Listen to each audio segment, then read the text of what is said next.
All right. What's up, everybody? How you doing out there? Welcome back to the show. This is last week's fights. My name is Thinker St. James, and tonight we are going over each and every fight from UFC 315, Muhammad versus Della Maddalena, taking a look at the upcoming card this week, which is Gilbert Burns versus Michael Morales. And to do all of that with me, as always, the main attraction, the Ohio player, my co-host, a man who represents the United States better than Charles Radke, Chase Parton. How you doing, brother? Dude, we are fucking here, man. I can't tell you how good of a time I had on Saturday. So to talk about it on Monday, we're ready for it. Yeah, this was a fun one. This was an interesting one. A little bit of wonkiness, which we'll get into, of course. But yeah, this was a UFC 315 Muhammad versus Della Maddalena. We're going to be going over each and every fight from this card. If you are new to the show, we will be doing just that. And if you have anything that you want to talk about that does not pertain to the fights that we are talking about at the moment, you can throw it in the chat. Remind us a little bit later in the stream. We'll come back and address it at that time. But to get into this card, Bilal Muhammad, Jack Della Maddalena taking place in Montreal, Quebec, Canada at the Bell Center. What did you think of this card, sir? Honestly, I wasn't too hopeful for the first 6 days of the week, but I think on the seventh day I was hype. I was like, man, you know what? This headline should carry it. But I think I was wrong in that assessment because the entire card was pretty solid. I agree. The prelims were particularly good on this card, I thought. I was very impressed by some of the fights early in the night. And yeah, there was a lot of discussion going around about this card as to the quality level of it. And then, of course, the quality versus the price of tickets, which is an ongoing debate nowadays with how expensive the UFC events are and continue to be. This one apparently had a good amount of remaining seats left. I'm sure that those probably ended up filling out, but just an interesting conversation leading into this. So I do think that it exceeded expectations, at least for me. I think also to note right off the bat is like I questioned a while back, like why couldn't London get a pay-per-view? But everybody commented and was talking about how the talent that the UK fighters have is just not for pay-per-view. Canada, on the other hand, hey, they got us a card. They got a card and they filled the card and they all performed, a lot of them, so that was That is pretty good. very, yeah, very, very true. Absolutely. The Canadians on the card showed out in a big way. So this was a really nice showing for the country, which I was happy for because if you recall, the last Canada card was not that way. It was, I mean, I think that the women performed okay on the last Canada card, if I recall, but the men not so much. So good to see a lot of good performances from the Canadians in Canada. Hell yeah, this one was decent. Yeah. Unfortunately, another we go to another arena, we go to international and we get into these arenas where once again it just feels like a normal arena. There's a lot of places that you go that just have their own different feel, but I think this was another one that just felt like another arena. It could have been anywhere. Yeah, this arena is significant in the sense that it is like a historic location to an extent because it is where the Montreal Canadiens play, the hockey team up there. It's 10 Uh, minutes from the hospital. We'll get into that here in a little bit. yeah, oh yeah, we certainly will. We're learning new and interesting things about Montreal as the event goes on for unfortunate reasons in that case. But yeah, so there is the whole element of it being in Montreal, and we can talk a little bit, I guess, about the quality of the crowd. I think that the crowd was certainly eager to see some action, perhaps a little bit too eager at times. I think they were booing a little unnecessarily. And that might just go to the fact that while Montreal, in and of itself, is a very beautiful city, the people of Quebec are perhaps living up to stereotypes when it comes to French people to an extent, I would say. Would you like to say that? Go ahead and elaborate a little bit.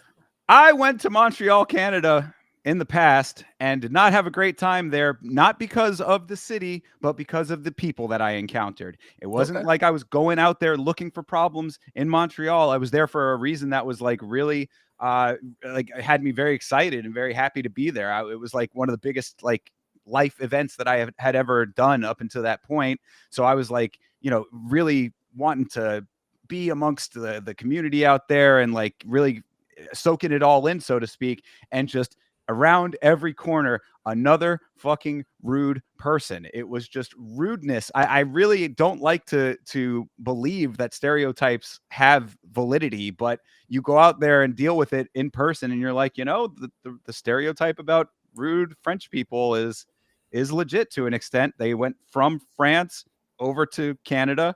Now Canada's got it. That's what you deal with out there. And also, as a longtime hockey fan, in addition to MMA, the Montreal Canadiens are a team that are very annoying. So, for similar reasons, I guess, them and their fans. So, that's all I got to say about that. Look, I hate to be that guy. This is just the experiences that I've had in the past. How about some people from Montreal change my mind? That would be a great thing. I'm open to having my mind changed. So if you're from Montreal and are taking offense to anything that I'm saying here, be cool with me, and then I'll have a new person to say, not everybody in Montreal is that way. This was a longer rant than I thought it was going to be. I'm glad that you gave us a lot of context to this, but the next thing I wanted to move on to is what do you think about the commissions not allowing foot stomps for this? That is an interesting thing. Yes. So if you're not aware, the unified rules of MMA were adopted for this event and in Montreal, with one notable exception, which I thought I had heard, and maybe correct me if I'm wrong. It was just for this event that foot stomps of all things were not going to be allowed. Very strange. Would you say it's strange or would you say it's coincidental that the main event guy is coming off a foot injury where maybe he would only take it in the country Oh. that would not allow the foot stomps? Interesting. Oh, conspiracy hat on for that one, perhaps. I don't know. I mean, I guess that is a fair point, but he was throwing a lot of kicks though, so I would think that if there was any residual stuff going on with the toe for Bilal, that it would have affected that during all of the kicking exchanges. But I mean, either which way, it was a very notably odd thing for foot stomps of all things to be the one thing that they did not allow when the new unified rules have been in place pretty much across the board. It feels like I don't think that we've encountered anywhere, at least in recent memory, that has not been using the new unified rules in their entirety.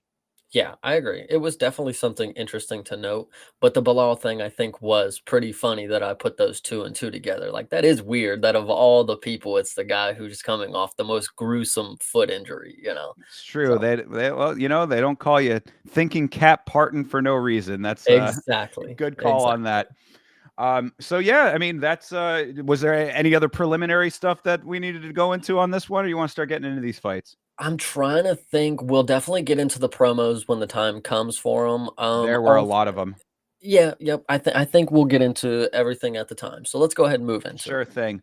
As we go down, I guess the one other thing that I did have as like just an overall overarching thing for this card is that, rightly so, of course, I'm not trying to say that it's not deserved, but man, the GSP glazing was super hard. They went so Um, hard on that.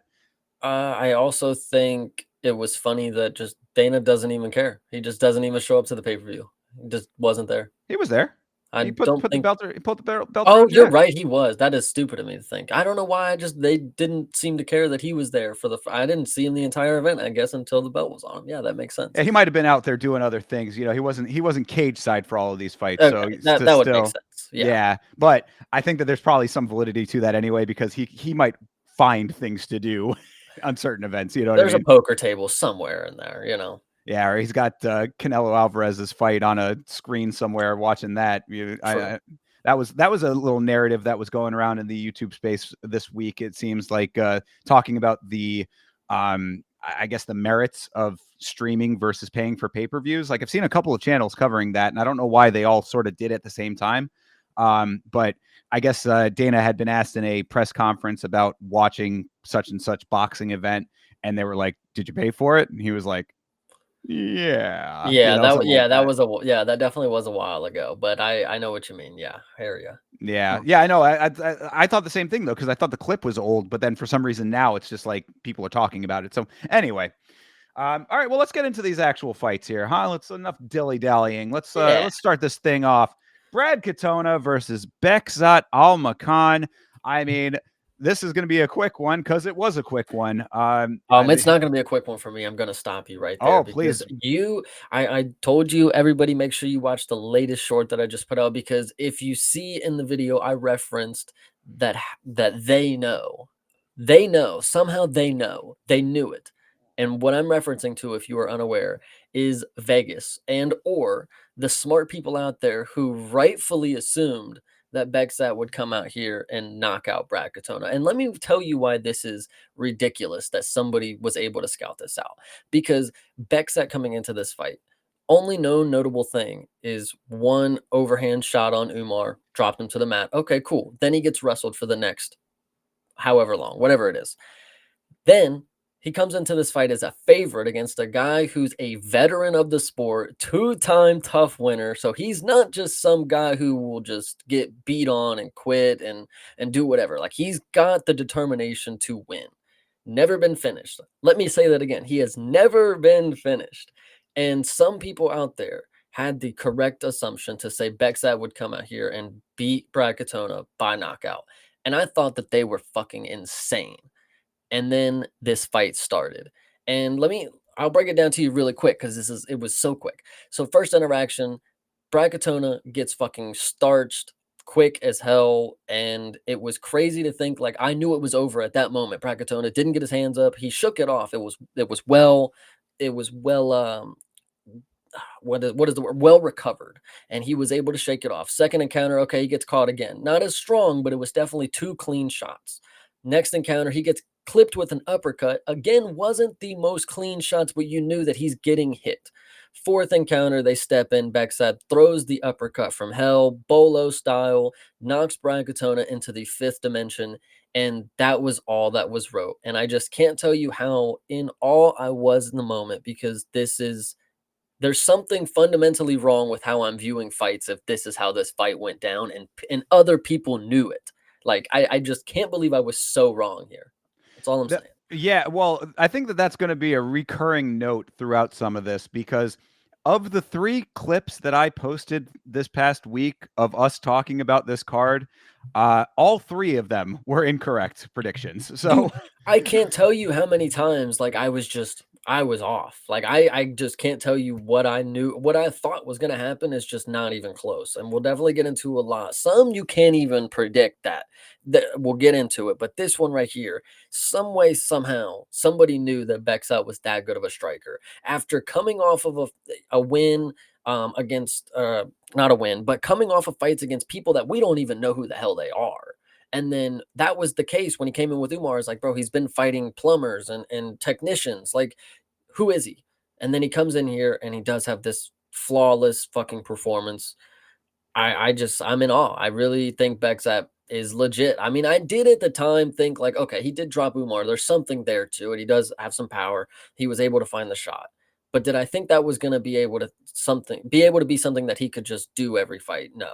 Like, but maybe he is. well, I mean, I think that the real surprising element of it was just how quickly it all came together, and then that it was that shot. I mean, yes, you're right. It was a very well placed, well timed uppercut, but I mean, for it to completely crumble Brad that way was just like, I mean, if you go back, I mean, of course, you talked about the clip that you posted. Going back to the watch along that I did myself and the Vitz King on this channel. It was like I was mid-sentence talking about, some element of the fight, and then it was like, oh yeah, this is happening, blah blah blah. Oh nope, Brad's dead. Brad Yeah. is just dead. He's just gone. He's flatlined. He is done.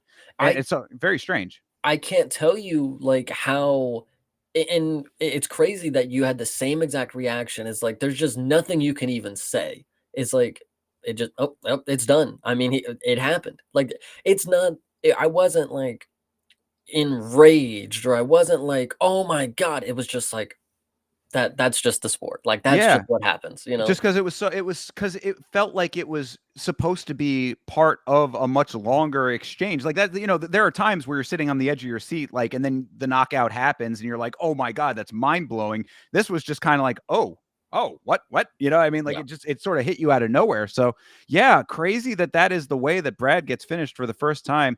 Brad goes for the no glove touch and pays for it. That is the funniest part of it is because I'm really talking Brad up. It's like, "Oh, yeah, Brad ain't touching no fucking gloves. Come on, dude. He's rugged, you know, he don't give a shit." And then, "Oh, he got caught. That's over, guys. We lost. Oh, he got caught again. Oh, third time. Yeah, just throw in the towel. It's over." And then he gets caught and he's flatlined. It was as quick as it came. It was crazy. Yeah, very, very crazy. And I mean, great win for Almacan here. I mean, good for him to get back into the win column after the Umar fight. But yeah, just a very strange one. Like you said, I mean, Brad, Mr. Two-time tough over here, just getting put out for the first time in his career by this is, I mean, I don't want to call him a nobody, but like, a new fighter coming out of nowhere kind of thing, essentially, except for the Umar fight with the one shot. Yeah, listen, this is something that I definitely will remember, but, like, I just can't tell you how many times I've seen Brad Katona eat shots that he shouldn't be able to recover from, and then magically, in front of his home crowd, just crumbles. I don't Yeah, know. that's I think the bigger takeaway. I mean, we've seen Brad in wars before. I mean, the fight with Cody Gibson for the Ultimate Fighter finale fight was an all out war. I mean, that was ended up being fight of the night. Yeah. So he's gone through some crazy fights in the past. For this one to be the one that caught him is just very, very wild. But yeah, shout out to Almacan. I mean, really nice, well timed uppercut when Brad was dipping his head, had his face wide open. That's Well, how you're supposed to do it.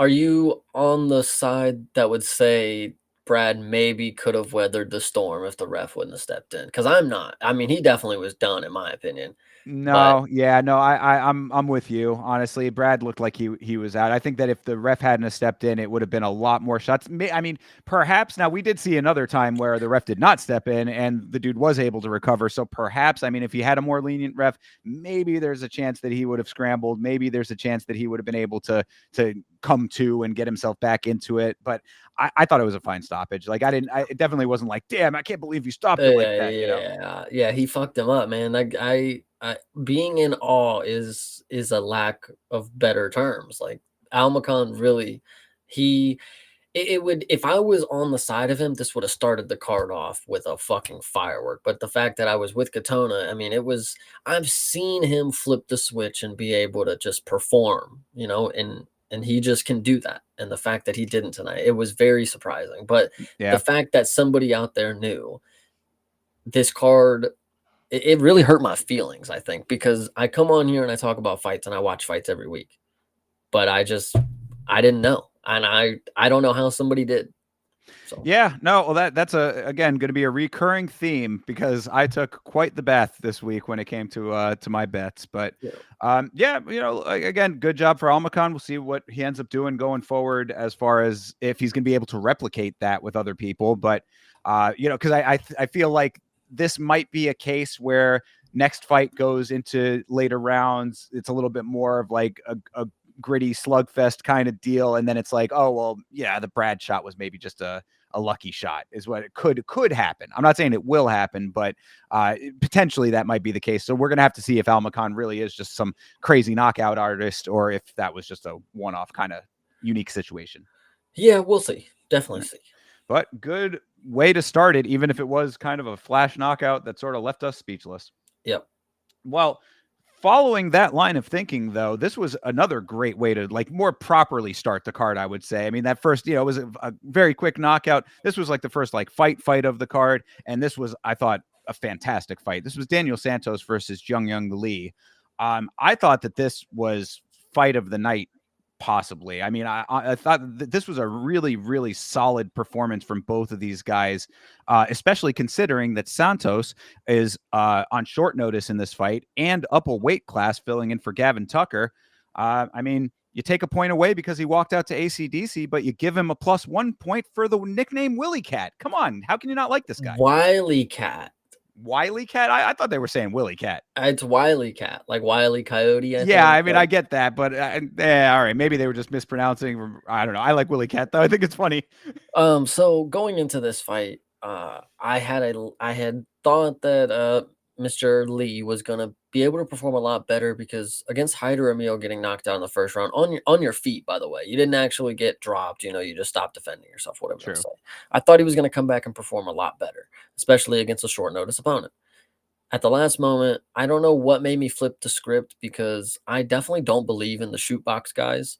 Not my not my favorite camp because there's only one guy that is at the high level, basically, you know, and well, Ian Gary, but whatever. So Daniel Santos, they came in calling him Mini Charles Oliveira. I don't know if you heard this. I did. Actually, They, somebody in the chat was saying that too, and I was like, I mean, he doesn't have the hair anymore, but dude, they do this about all the fucking shoot box, fucking bantam flyweight guys, whatever you want to say. It's like they will glaze the shit out of them. And I think you're talking. You rewatched this one, yes? yes, absolutely. And you okay? You stand by it being an absolute good Oh, are performance, you but kidding me? Oh, I hell would yeah. This was a I would great say fight. there's nothing memorable from it. That's what I'm saying. Oh my God. Rewatch the fight, brother. It If you might have been a really good performance, but I would say there's nothing that left me taking away saying, "Well, Daniel Santos is on the radar now," kind of deal. Oh, no. Well, okay. I mean, what I would say then to that note, if like that's the lens that you're viewing it through, is that I think that it was a great fight because both these guys were meeting each other at the level that they were at. Because they were like, this was the kind of fight where like it felt like you got an entire fight in the first round. Like, I mean, they were both throwing the kitchen sink out there from the start of this thing. Like this could have easily been a main card fight to me. Like it was unfortunate that it was on the early prelims because I thought that the level of output from both these guys, they were fighting at featherweight, but fighting like flyweights. Mhm. They were throwing every strike in the book at each other. I mean, it was really like just hands flying. Santos with the takedowns. That was, I think, one of the things that ended up being a deciding factor for him amongst the gassing from Lee a little bit later on in the fight. But I mean, like this was just it was action packed. I mean, they really were like going at they were going at it so hard that they ended up hugging before the second round started because it was like, man, it like felt like it should be the fight should be over. It felt like it had already been a full fight at that point. I felt that. Yeah, I think this might have been. I think it's having like the cartoon effect, whereas like this was just a fight cloud kind of deal. Like I think at the time, I probably was having a really good time with this one, but looking back now, the only thing that I can remember is like, wow, they really called this guy Mini Charles Oliveira, and he just went to war with like some guy. Like I don't know, didn't live up to the expectations that they're putting on him. But Well, yeah, I mean that might be a little bit much, but we got to see what he's going to look like with a full camp and at a weight that he actually is preparing for. Because I I mean this swear this dude has been here for like a while. Maybe there's a he lot of has. Daniel Santos or Daniel Laceredas or whatever you want to say that look just like this dude. But I don't know. Yeah, I Well, mean you yeah, get he's been kind here of. for a decent amount. But I would okay, say you continue. get lost in the sea of Santoses sometimes. I do understand that aspect of it, but and also you got to have to remember too that Jung Young Lee is a road to UFC winner. So I mean, we've talked about our kind of thought process when it comes to the road to the UFC guys. Hit The and average miss. Brazilian can beat the champion, maybe. That is kind of the prevailing thought at the moment, or at least there are very few standouts that buck that trend, but it is just a few. Yeah, yeah, I hear But you. yeah, but in this fight, I mean, Lee got the drop in the first, even though it was more of a trip on Santos's part. Oh, Uh, that is right. They did drop each other, and they didn't yeah, count either of them, which was weird. yeah, very dude. We can talk about the stats keeping on some of this stuff going forward because I'm really like I have to commit to a card where I actually do like the experiment that I've been talking about for a while, where like I watch every fight, like get the stat sheet and then watch every fight, like Get you a clicker. Yeah, exactly. For real, most definitely. Because I'm like, these stats just seem so. Even DC at one point said that he thought the stats were crazy. I think it was in the main event that he was saying that. But regardless, but yeah, no. So they didn't count the knockdowns, but both got them, and they were both working from the start. Round 2 and 3, Santos pulled ahead, and he kept the forward pressure for pretty much all of it. Worked in success with the takedowns. Second round takedown against the cage was too easy for Santos, was the note on Lee's side. I think that this is the things that, like, when it comes to the road to the UFC guys and Lee specifically, I mean, a couple of them are better with it, of course, but Lee is a boxer and needs to work on mixing the martial arts. He needs to work on his defensive wrestling a whole ton because Santos was able to basically like just essentially have him sit down. Like he went forward and Lee just sort of went with it. And then he just swept the legs from under him and corralled the legs up. So there was a couple of like notes for Lee. It's like, it hurts because this is another one of those fights where it's like, yeah, it was 30-27s across the board, but it doesn't tell the full story of the fight.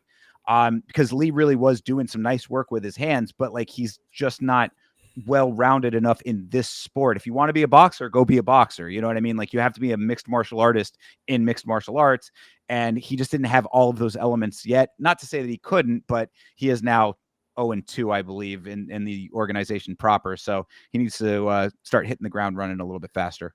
I think I'll say that it's good, one, that we watched the prelims, and it's good that you're giving praise to a fight like this because I think what's happening for me, because I do remember this now that we're going into it. This was a pretty good one at the time. Yes, fight of the night, second fight of the night. You can't really argue.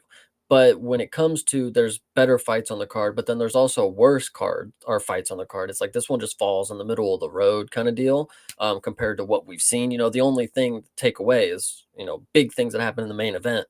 So it's good that you're giving praise to Santos and Lee here. So I'll give you that one. Yeah, no, absolutely. And I would say keep an eye out for both these guys. I mean, if Lee should probably stick around for one more, I would hope. I hope that they're not going to cut him off of this. But both these guys have like a style that is fan friendly for sure, in my opinion. I mean, they were both dangerous all the way up to the final horn, even if they did start slowing down a little bit. It's just that Lee, that's what it ended up being. Is that Lee kind of just like as the fight progressed, he sort of just fell behind. And Santos is just the more experienced guy, so it made sense in that regard. But a couple of things to work on for Lee, like I said, the defensive wrestling and takedown defense, and then also I wanted to mention that his movement and spatial awareness also are something that he needs to work on a little bit better because if you're going to keep it on the feet as a boxer, you have to get out of the way of more shots than than you're giving. So, Right. And taking. So, I mean, like he was getting hit a little bit too much, I would say, but overall, great fight. Definitely if you're a little bit fuzzy on it, go back and give it a rewatch. It'll surprise you. Oh yeah, I might go watch this with my dad tomorrow then. I would recommend it. Yeah, I enjoyed this fight a lot. Like I said, this is amongst this should have been recognized in some way, in my opinion. It's unfortunate it was so early because yeah, fight of the night is not too far off for me when it comes to this fight. Hell yeah. All right. Well, moving on to is this early on the card? It was, wasn't it? Marc-Andre Barrio and Bruno Silva. Why was Bruno Silva in this fight? I want to make note that if you recall last week, they wanted to make sure that everybody was on their screens watching for the early prelim featured bout. And this is what it was, guys. This was a guy who we hear this all the time, and I'm tired of hearing it after the fight where the commentators will be like, he was already thinking that he was just not really here for it. It's like, well, where did he say this? Where did I miss it? Because I'm tuned into a lot of stuff. Did he whisper this in your ear before he went in there, DC? Because if I would have known that Bruno Silva wasn't trying to make his career resurgence after he just retired, after he just got his eyes raked out, whatever you want to say, I clearly wouldn't have been in for it. But this was another moment where I asked, how do they know? How do they know?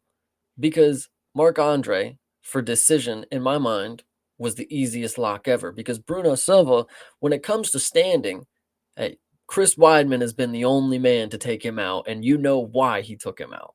So, I'm not thinking Bruno Silva is going to come in here and be a slouch. The fact that he ended up being a slouch and got finished the way that he did is nuts because it was vicious, and he's definitely retired now. So, I mean, this fight should not have happened. Period. This should not have taken place. Silva came in, missed weight by a pound, so already there was a little bit of an issue there. Anytime that there are weight misses, and we'll talk about this in the Aldo fight, of course, as well. But anytime that there are weight misses, I go through like a checklist in my mind, or like a potential checklist. It's like, what caused this? Was it just a bad camp? Was it a bad cut? Were there injuries involved? There's a couple of different factors as to why it could be. One of them on the list is always, especially when it comes to fighters who are a little bit farther into their careers, is he just not feeling it anymore? Mm-hmm. Turned out to be that with Aldo, of course. As I said, we'll talk about that. But with Silva, misses weight by a pound, whatever. A pound weight miss is not that big of a deal in the grand scheme of things, but just one of those notes starting off, it's like, okay, the signal is raised off of that. already retired, as you had mentioned, comes into this fight with Marc-Andre Barriault, had some flecks of early success. He had a few uppercuts, nice kick catch that got Barriault to the mat.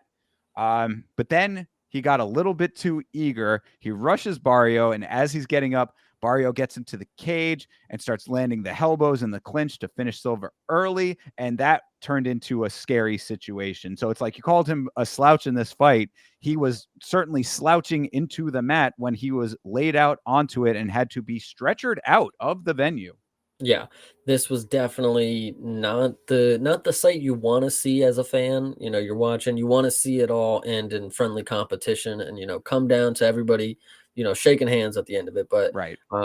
Bruno Silva definitely it was definitely scary. We've seen scarier, but this one, it was scary for the fact that he wasn't moving after the fact, and these were some pretty crucial blows to the temple area. Um, and then yes, he was definitely slouched over, got stretchered out. And this is where we find out that the hospital is only 10 minutes away, everybody. That's right. And yeah, I don't know what else to say. I mean, this was another awe moment that like they really knew better than me. Like I really was just off my game, I guess.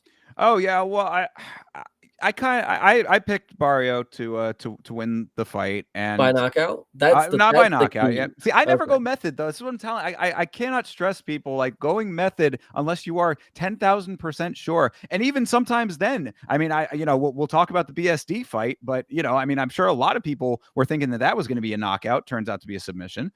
So yeah, I mean, method to me is just too many variables to have the win plus the method is like I'm money line all the way. But Mhm.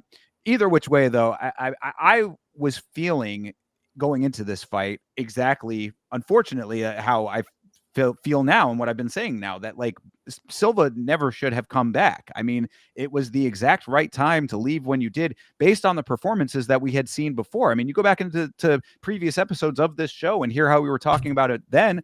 I mean, I distinctly remember saying, yeah, now is the exact time that he should be retiring. If he's not feeling it, then it is absolutely appropriate because he's not performing the way that he maybe once had.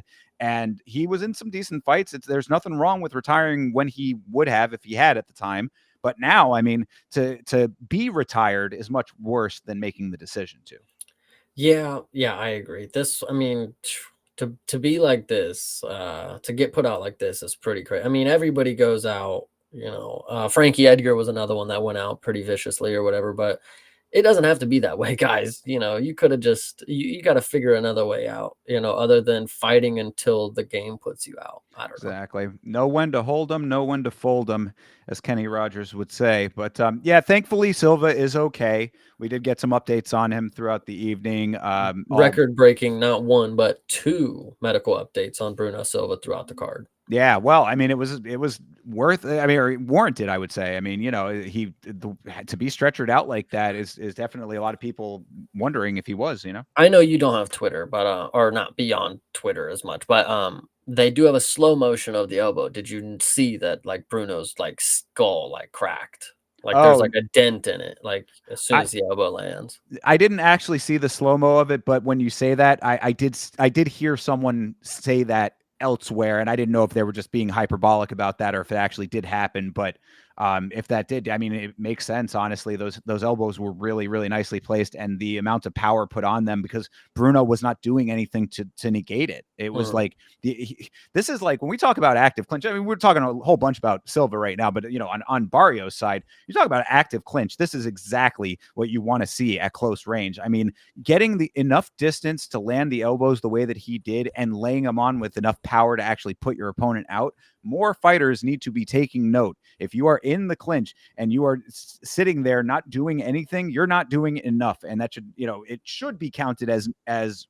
neutral. It should be nothing. But we often see a lot of fighters end up getting control time off of that, and that's just something that needs to change across the board. But if you don't want to just be sitting there, with your thumbs in places that they don't belong, throw those elbows. Yeah, yeah, Marc Andre. I'm glad to see him back in the win column. I've liked this dude for a little bit. He does just seem like the type of dude who'll bring it. And here, once again, we see exactly what type of fighter he is. I mean, if you are gonna play the game, I mean, you're gonna get destroyed with elbows. So I respect it.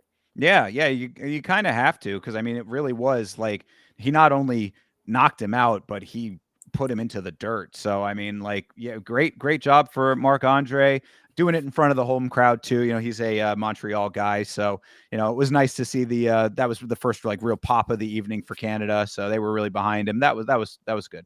I don't know if you noticed, so there's a lot of time in between. They're showing Bruno Silva still face down. The cameraman's obviously getting the money shot, and then cut to Marc Andre, and he hits the like, all right, act cool, like I didn't just like kill this dude. Like he's got his arms up on the cage, like just kind of hanging out. Like it was a pretty funny sight, but in a very unfortunate situation. Right. And props to Barrio for after celebrating, he was concerned about his opponent. He's a good sportsman about everything. So obviously he didn't want that, and it would have been terrible for him if it had been worse. So Mhm. I think it all worked out how it should in the end. Thankfully, Silva's okay. Barrio, good sport about everything, gets his win. Unfortunate for Silva, but for the love of God, do never ever step foot inside of a cage again, dude. Like you need to be done now. Yeah, losing to Weidman was probably the indicator that you were just not in it anymore. And then there was the one fight after that where it was like he was like spinning around, and what wasn't it? Wasn't there one more, or was that Yeah. that fight? No, it definitely was one more, but it's so forgettable. But yeah, Ishmael Nurdiov. Yeah, Ishmael. Yeah. Oh, actually, he actually was pretty good in his last performance. But either way, yeah, Yeah, Bruno, hang it up. right. I mean, yeah, like he just he looked off from the Weidman fight on, and it got worse progressively. And Mhm. now you're seeing the end result of that.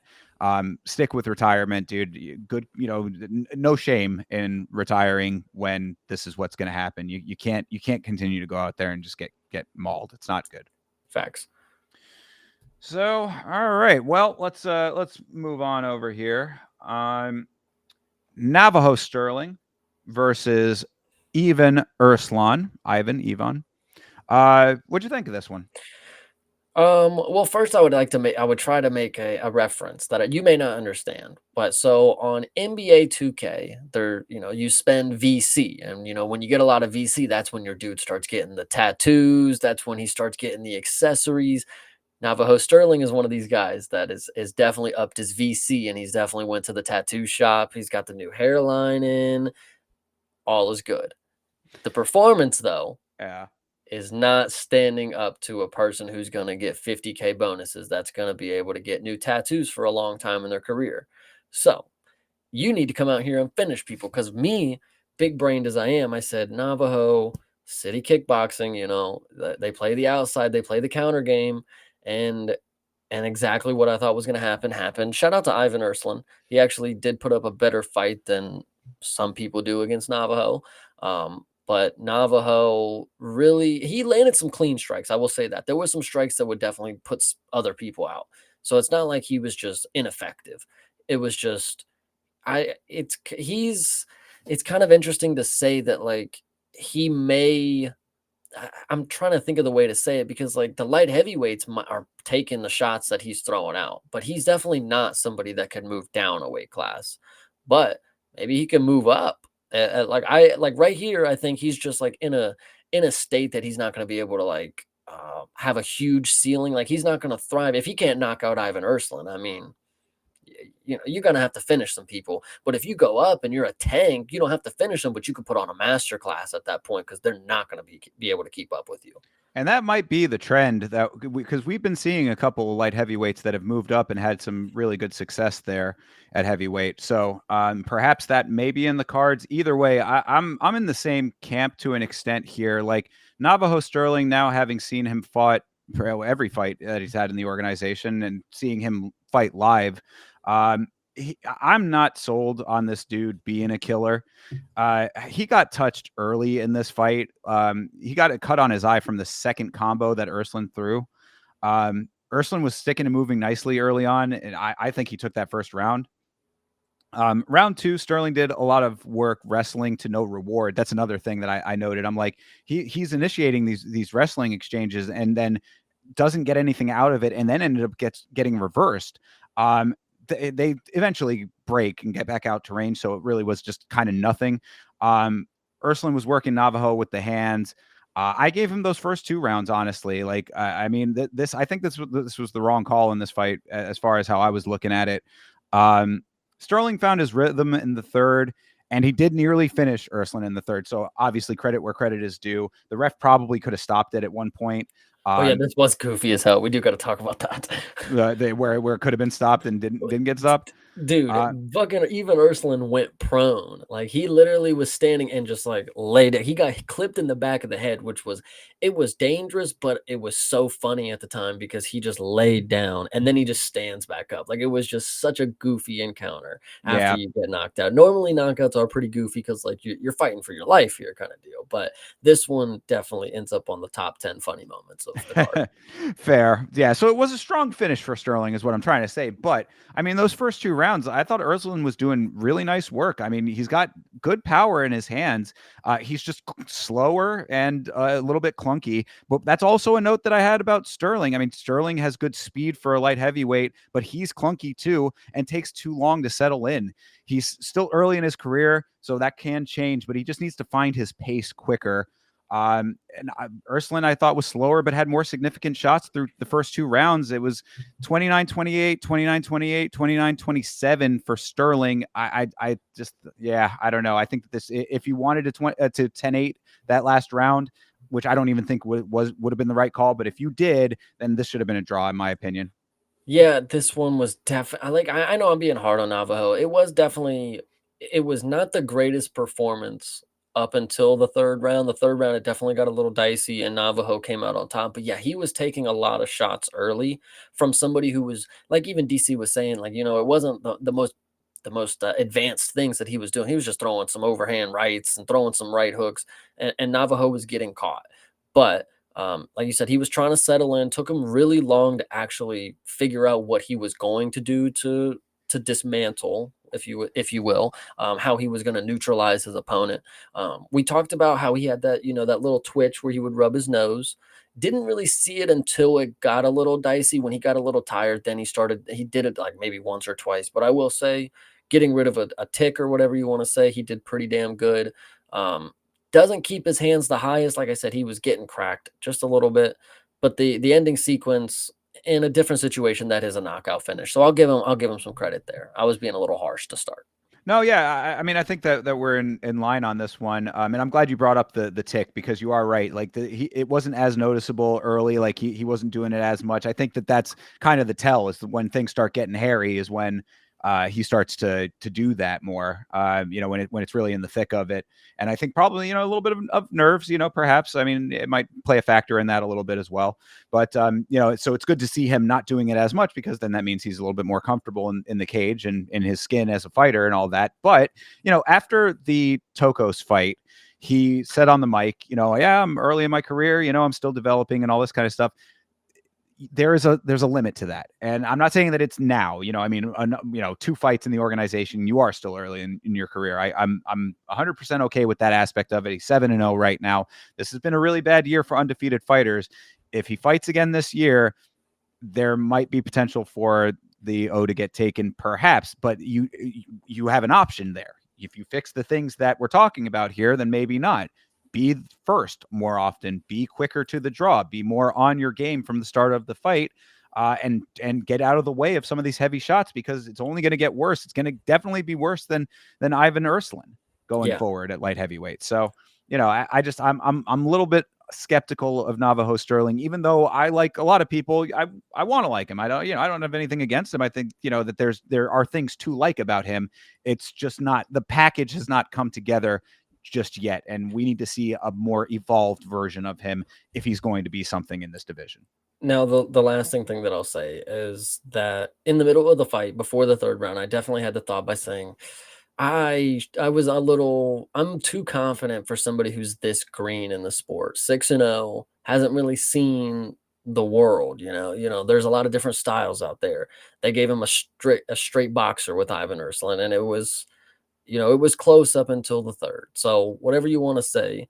But yeah, at the end of the day, I moved all the flags because I got to get Navajo Sterling's New Zealand flag to be hung up right right over there. So shout out Zach. You know, go ahead and sub to my boy Thinker. Yeah, shout out to Zach. Shout out to Nuttin' Butt Muffin over there as well. Appreciate both you guys hanging out with us. And Mr. Rage Quit as well. Saw you earlier, brother. And Appreciate you. no, there was somebody else we saw earlier too that was new. What was his name? I can't even Oh, scroll back up. Monticello. There you go. Yeah, Shout out. Monticello. Yeah, appreciate all you guys. Thanks for hanging with us. Hell yeah. But yeah, so I guess that's about it for Mr. Sterling. Hopefully he comes out a little bit stronger next time. We'll see what level of competition they put him up against now, because once you start racking up the wins as an undefeated fighter, they start trying to incrementally raise you pretty quickly. So we'll see what happens. He's gonna have a target on his back, not just being 7-0, but being with 7 professional bouts. I mean, somebody's gonna be the one that's gonna have to show you what's up. So you just better be ready for a war soon. Absolutely, most definitely, and him in a war is going to be interesting, because I don't think he's really been tested that way just yet. Yeah. All right. Well, speaking of lack of wars, Iwan Kutelaba versus Modestas Bukauskas. So this one, as far as styles went, I think that this was pretty much as expected. Modestas was selectively striking, I would say. Iwan with his wild caveman aggression, sadly not enough attacks to make it definitive enough, unfortunately. What'd you think of this one? This one is super funny because, I talk about how do they know compared to me. This one right here is so funny is because it was just a coin flip. So nobody was definitively supposed to win this one. But when you watch this fight compared to, actually, I want to make the note. It's like, you got to remember, these are 2 dudes that came off of finishes in the last time they fought on the same card. And they said they want to fight again. And they said they'll fight each other. And here we are. I would like to point out that Modestas did not fight like he was talking on that mic after that first night. He did go out there and knock out the last dude, and he was willing to take some shots on that one. This one right here, he did not want to stand with Cutelaba very, very often. Like I know, not like he was shooting, but he was so timid and he was so evasive and so on the back foot. I really was. The way that I thought it was going to play out is that Cutelaba was gonna buy us. We were gonna buy into the hype off the last finish, but we should know deep down that he's not that great. But when you watch a performance like this, you would really believe that Cutelaba is decent compared to Modestas, because Modestas is absolute garbage. He really is just not good after a performance like this.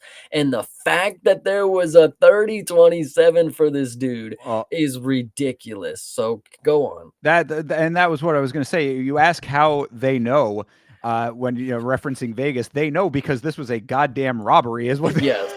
There's another one we'll talk about, but this one specifically, sure. They know. This is the continuation, because, like I said, I thought that the last fight was the wrong call personally. This was a continuation of that, and there are a couple of them on here. But yeah, I mean, this was kind of crazy. So the scorecards were 30-27 Kutelaba, 30-27 Bukauskas, and then 29-28 Bukauskas. After that, I was like, what were they watching on this one? Because it made it, like, even after the rewatch, there was really not much to be said.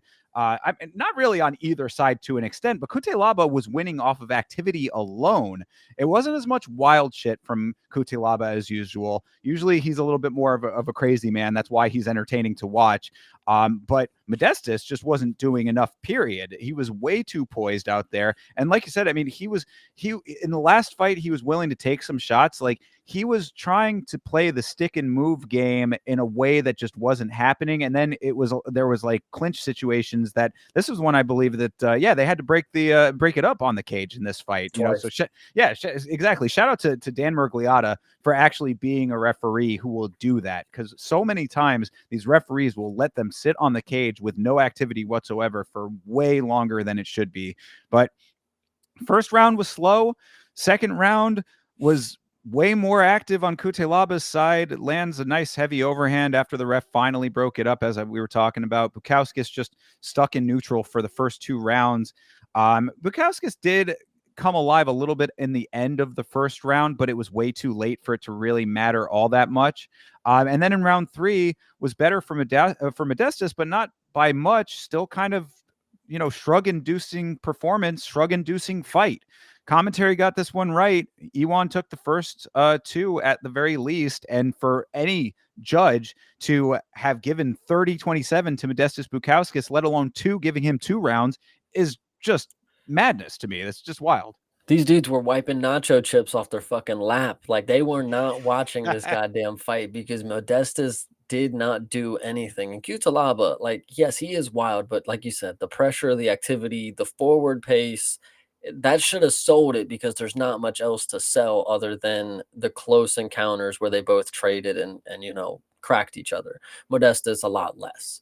The clinch situations, I'm glad you brought that up, that they got broken up, because if you watch how Cutelaba, he didn't say anything, but he wore it on his face like, you motherfucker for stopping this. Like, he was just like, I wanted my clinch work, dude. And it's really funny, but like, gosh, this fight was so, I having Modestas and knowing you lost, but somehow you win on the judges' scorecard. It's a weird feeling because, like, I screwed somebody over big time, like, Oh wow. yeah. Well, and now, I mean, the thing too that they had mentioned and is the truth is that he's on a 3-fight win streak now. That means something in this sport. You know what I mean? Like when it comes to, racking up wins, like especially for guys at this level, this type of fighter, I think it's extremely important to note because Iwan Cutelaba is a dude who, for a while there, was on the chopping block. I mean, he was thinking that he was going to be taken out of the organization altogether. In fact, I think he might have actually been out of the organization for a little while.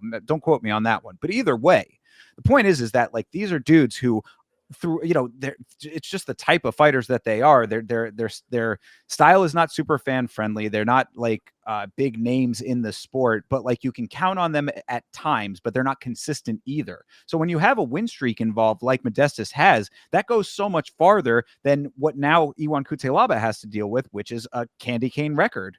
So I mean, I think that the robbery here does kind of factor in pretty heavily and is very unfortunate. Yeah, yeah. I mean, when you have somebody like Cutelaba that you're constantly doubting, and you look at their record, and it doesn't tell the whole story.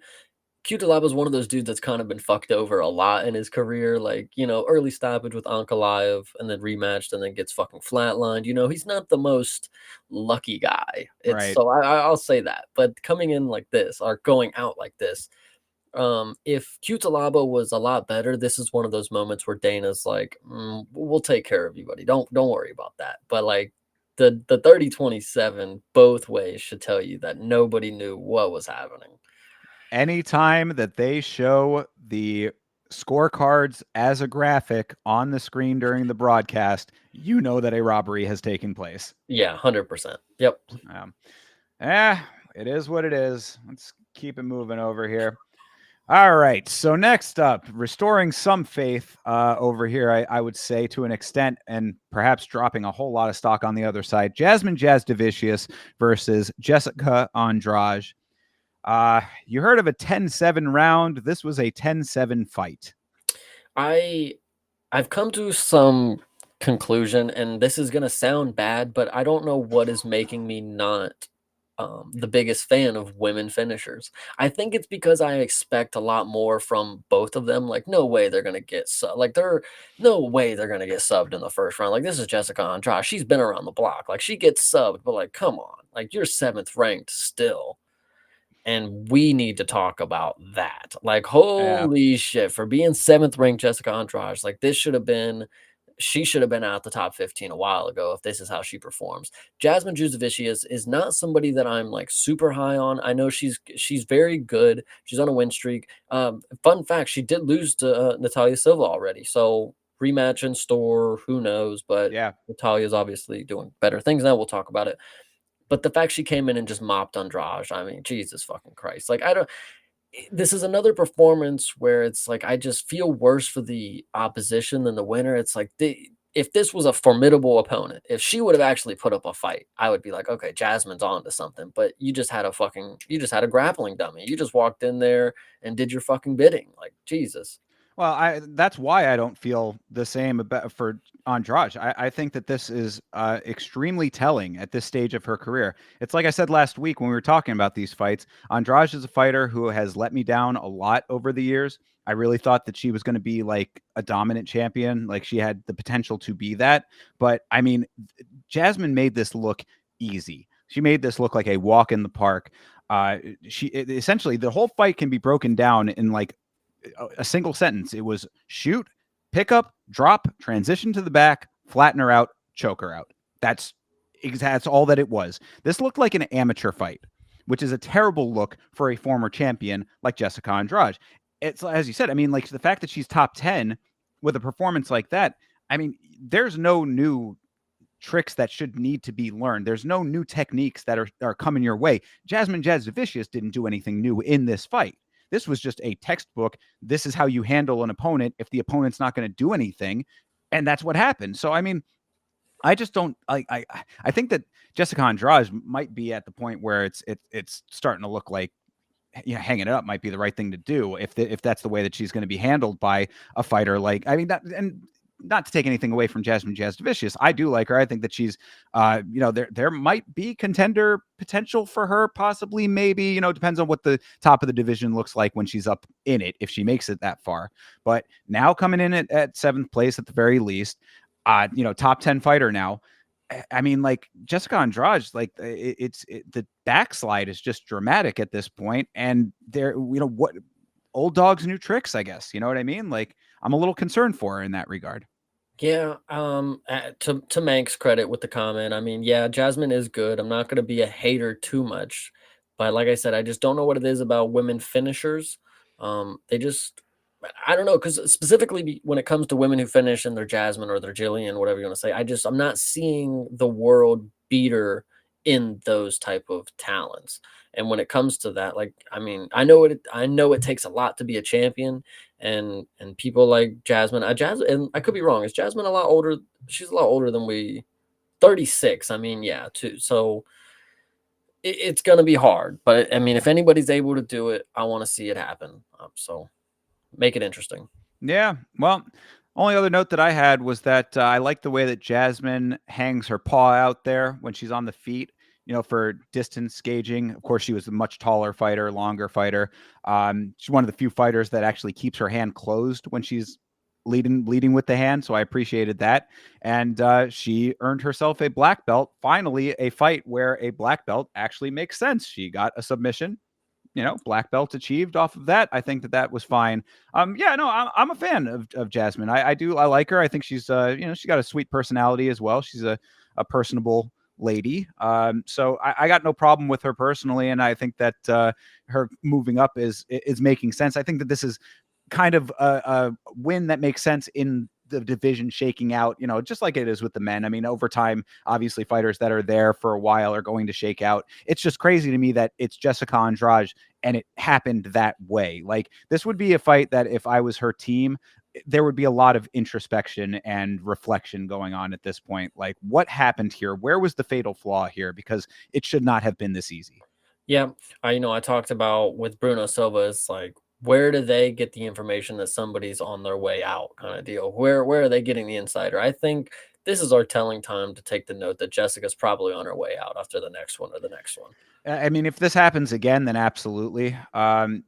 She could be one of those fighters that is kind of like turns into gatekeeper status. Maybe gets her, gets a couple of people as like stepping stones or whatever. Maybe wins, loss. Goes into candy cane territory. There's a couple of different things that could happen, but just I mean, this fight specifically with how it went down is, I think, very much a turning point. It would feel like. Yeah, 100%. I mean, that would actually be nice. I'm pretty sure Jessica Andrade actually gets a pretty good chunk of money every time she fights. So why would you quit if you're going to be able to fight top talent and get a good payday? So I whatever. guess. I mean, for as long as they'll let her do it, right? Exactly. And they'll let people do it for as long as they want. We've seen tributes for people who are a lot less credentialed than the people we'll talk about later in the card. So Fair. Yeah. And former champion Jessica Andrade too. So that kind of goes a little bit of a long ways. You can always say that when she's fighting a new prospect, or, win over a former champion always looks good, that kind of thing. 100%. Well, as we move on here, we got a real active chat tonight, so appreciate all you guys. Shout out to TJF and shout out to Sierra West Coast as well. Appreciate you in there. Hey, swaggy. Moving forward here. All right. So this was the featured prelim, and this was one where I don't think that I could have stuck my foot any farther into my mouth if I was trying to jam it in there with a tire iron. This is Mike Malott versus Charles Radke. Fun fact, though, Charles Radke, the only American fighter on this card. So thank you very much for your service on this one, Chuck, making us look great down here in the States. Yeah, no, this one honestly, I felt it as the fight was starting. I thought to myself, I I might have fucked up here. Might have fucked up here. Well, let me before you go on. Let Okay. me ask you though: was it just me, or did Radke look noticeably leaner slash depleted in this fight? I don't know about Radke. I will talk about later somebody that I thought the same thing about, but it did not matter in that case. So I don't know how much I'll gauge it on this one. I mean, if you But look at I the picture that's on ESPN here on the screen, if you're watching us, I mean, like he looks beefy there. He seemed like he was like just I don't know. It looked like emaciated almost a little bit. Like he looked Mhm. like he had dropped a lot of weight, and I don't know if it was a bad cut or whatever. If I'm speculating a little bit. I'd have to go back and compare it. But to me, at least, just looking at it off face value when he was in the cage to start the fight, I was like, he looks noticeably smaller than I had seen him in the past. Yeah. I don't know about that one. Again, we'll talk about the one that I think later. But this one right here, as the fight started, I remember thinking Mike Malott does have a lot of finishes. And, he's not somebody that you'd look at and think like, oh yeah, he can finish fights. And I think that goes against him, when I'm looking at the line and I see him as a favorite against a killer, not necessarily a killer, but somebody who will go out there and put their balls out there and just try to fucking finish. I don't think Mike Malott gives off the impression like, oh yeah, he could win a war.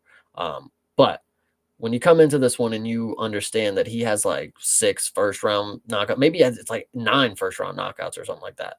Yeah, Really? yeah, he's Yikes. actually pretty solid. So when I remembered or when I saw that on the screen, I'm thinking, ah, shit, man, maybe. And he does have a very well rounded skill set in the striking. He's very precise and he's very calculated. Did I think he was going to knock out Radke the way that he did? No, but it was a very great performance for him, I will say that. And he viciously knocked out Radke. No, Go ahead. yeah, absolutely. No, I mean, all respect to Mike Malott. I never disliked Mike Malott. I just saw things that happened, in the trajectory of his time in the organization that had given me pause. I mean, I don't think there's any two ways to get around what happened in the Neil Magny fight. I think that's always going to be a sticking point unless you significantly overcome it. This is a good way to significantly overcome it. First Yeah, round finishes, not knockouts, but he does have 5 knockouts, and a lot of them do happen in the first round. Just wanted to got you. clarify. Thank you for that.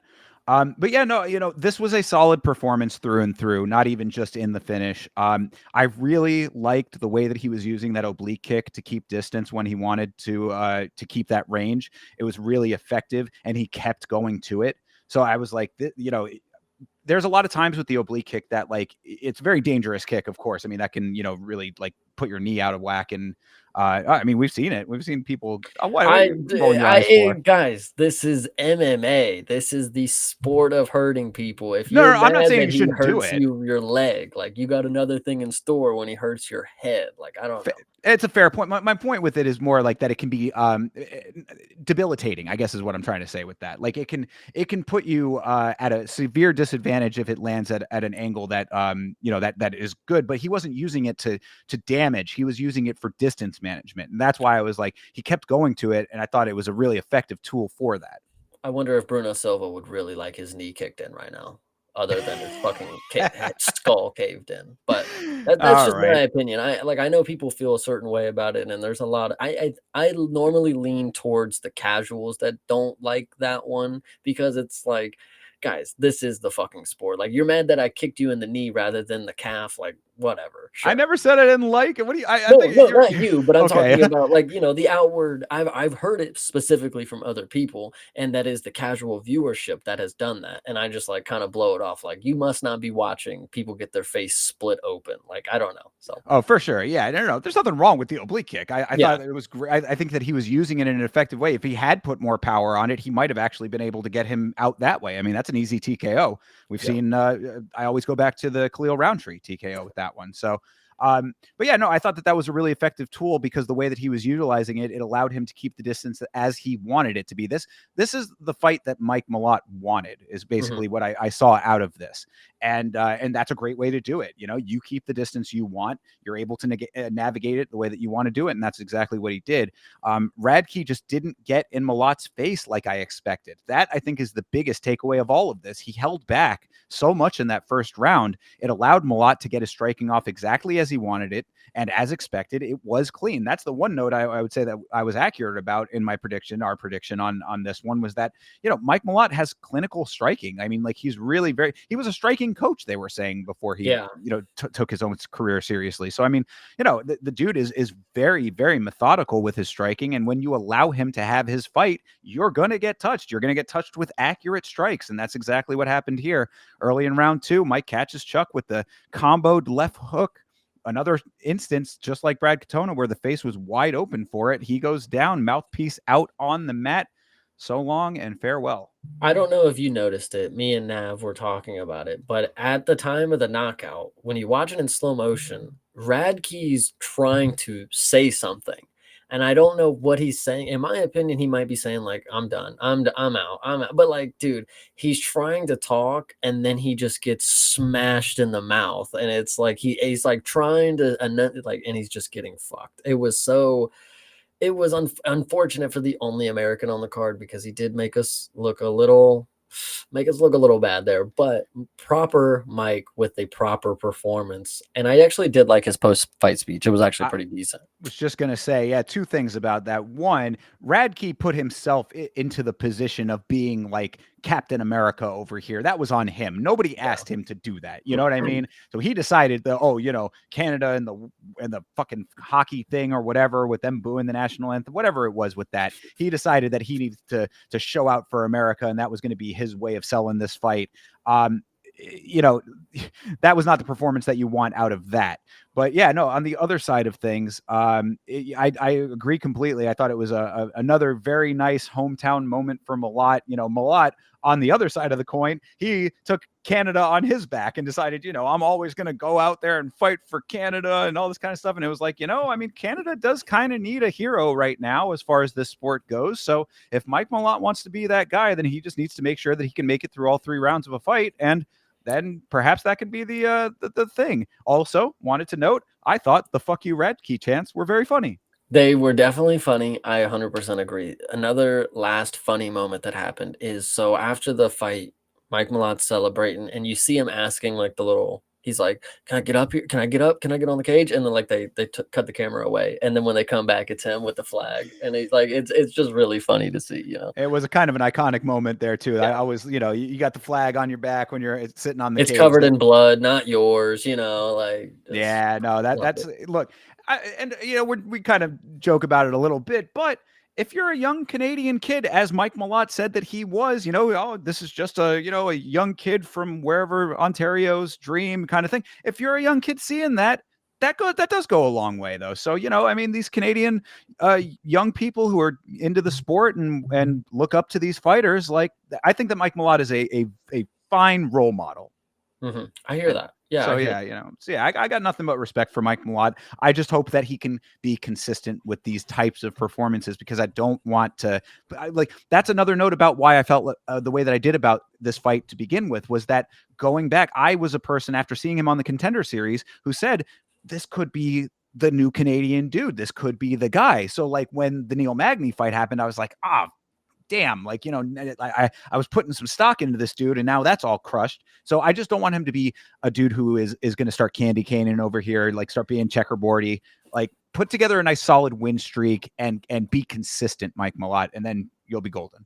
Well, I think that's key. And so when you talk about Mike Malott and the performances that he's put up so far, I mean, we've still yet to see somebody. I mean, Neil Magny, of course, but other than that, up until the finish on that, we haven't seen somebody who's taken him out of his element, taken him to the deep water, other than Neil Magny.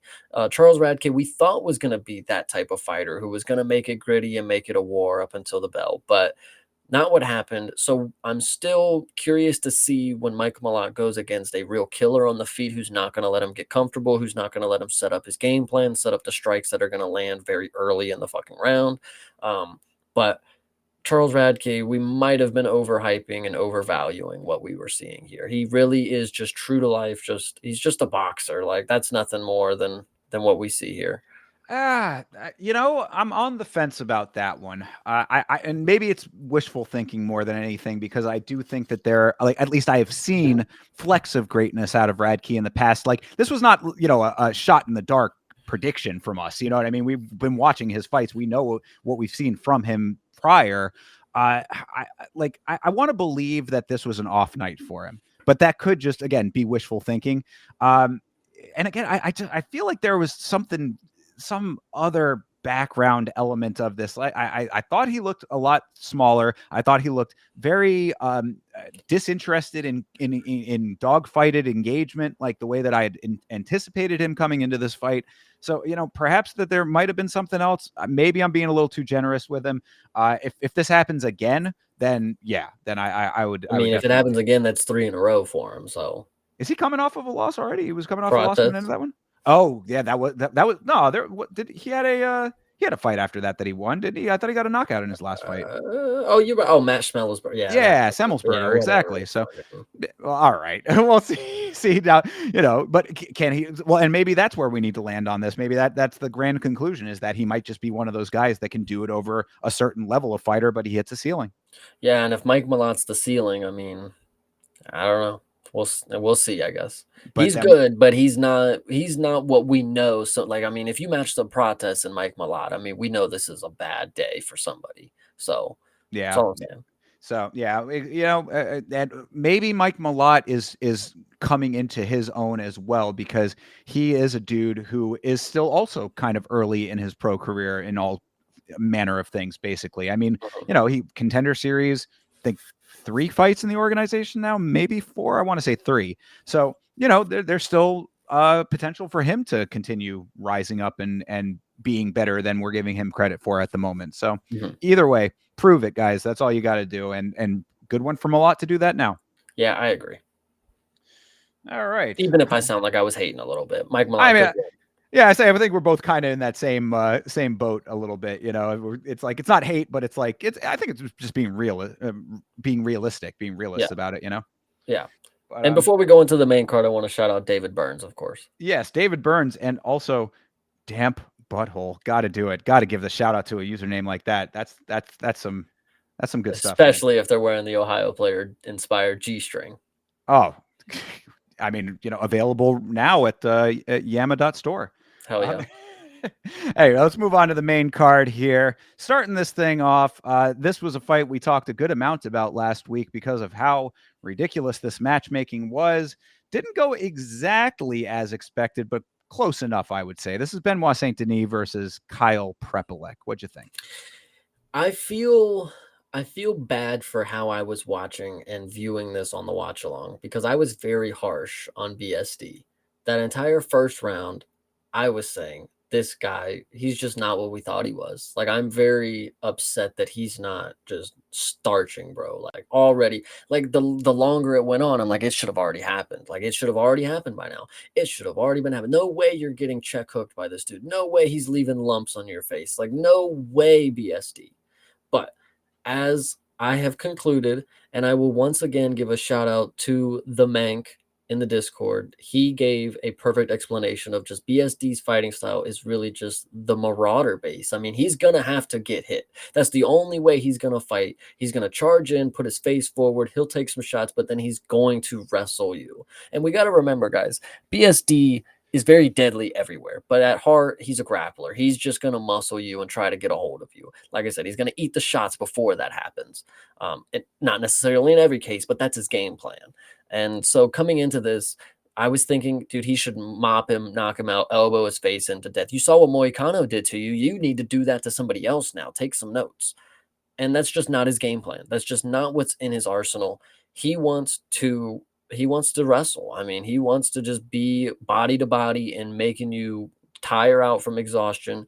And then he's going to wear down on you. And then eventually he will get the finish. I know we were wanting it very soon, but the fact that he got it, very good on his part, because if he wouldn't have got the finish, a lot of questions would have been answered here. So this was a very good performance, but at the time I was very hard on BSD. I'm still a decently big fan because I mean the Marauder style is pretty fun. Like he does go out there and he's ready to do his fucking thing. Oh yeah, no, absolutely. I mean, I think the issue here is, of course, the fact that it was a minus 1,400 price tag on BSD, and the fact that he was fighting Kyle Prepelic, who is, not to be disrespectful, but kind of a nobody in the grand scheme of things. Again, shout out to him for taking the fight in the first place. I thought it was kind of crazy that he was booked for a fight in another promotion, and then took this one instead. So obviously some big balls on Prepelic. So I give him a lot of credit in that regard. But in the grand scheme of the sport, not a name that a lot of people would recognize off the bat. You have to be a really deep in the weeds MMA nerd to know who he is. Mhm. So all of those things being said, it would equal up to, a real quick finish. It would be like a one-punch knockout kind of thing in a lot of people's minds. So that is not what happened here. Prepelic was certainly a sacrificial lamb, but he did make it to the second round. He did, it was a little bit more of a fight than a lot of people were anticipating. So I can understand the criticisms on BSD for that element of it, but I mean, I didn't think that there was anything really all that wrong with it, except for the fact that he probably could have gotten to the striking earlier if he wanted to.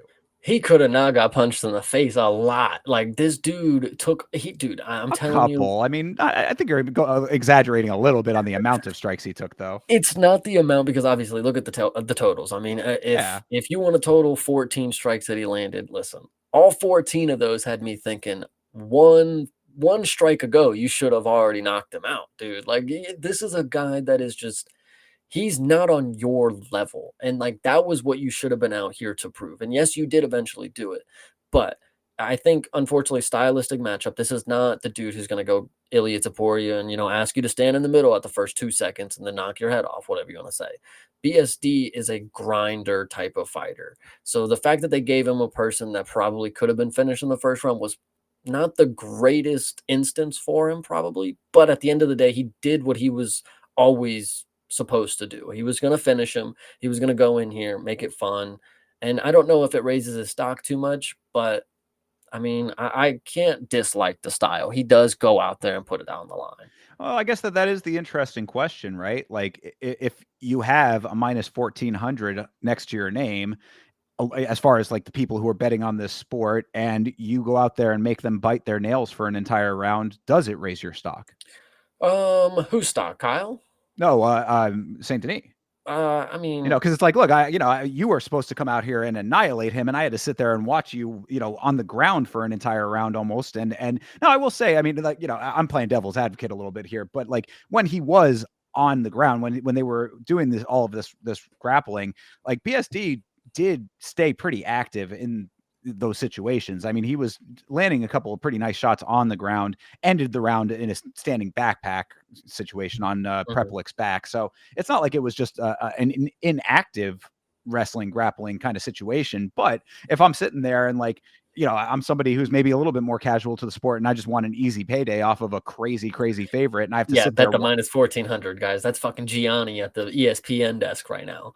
But So yeah, but my point is, like, now I'm having to sit there and watch this first round, being like, I mean, yeah, he might have won that round, but now, I mean, this could go any number of different directions if this fight, the longer that the fight goes on, if you into round two, if he does that again, I mean, is this really the guy that I'm going to want to bet on more? So that's, I guess, the question is like, how does this affect his stock, being that he didn't go out there and just walk through him? Um, I don't know if I have the answer because, like I said, he was already on shaky ground. If anything, this just leveled his stock out. Like he was already plummeting downwards in like the idea of the skill set that he has and what he's able to do against top contenders. If anything, this just like plateaued it out at the bottom. This didn't like this is not dropping it, but it's like okay, he did it, but it wasn't what we needed it to be, but he still did it. So you can't really say that's negative points. It's like, just level it out. The only Yeah. thing that I will say though, Hmm. speaking of the numbers, this is probably one of the more accurate lines. Like out of all the minus 14, 15, 1100s, out of all those, this makes total sense. A short notice guy who's not even in the organization for the last 6 years against a dude that's the god of war, like this makes sense for him to be minus 1,400. Now, yes, he should have done it sooner, but he did end up doing it. This was free money if you wanted to take the minus 16, you know. Yeah, for sure. Absolutely. I mean, and really, I think that finally when Saint Denis let his hands go, it was nice to see. I mean, like the variety of strikes that he lands is nice. You know, head body. I mean, you know, he's constantly mixing it up.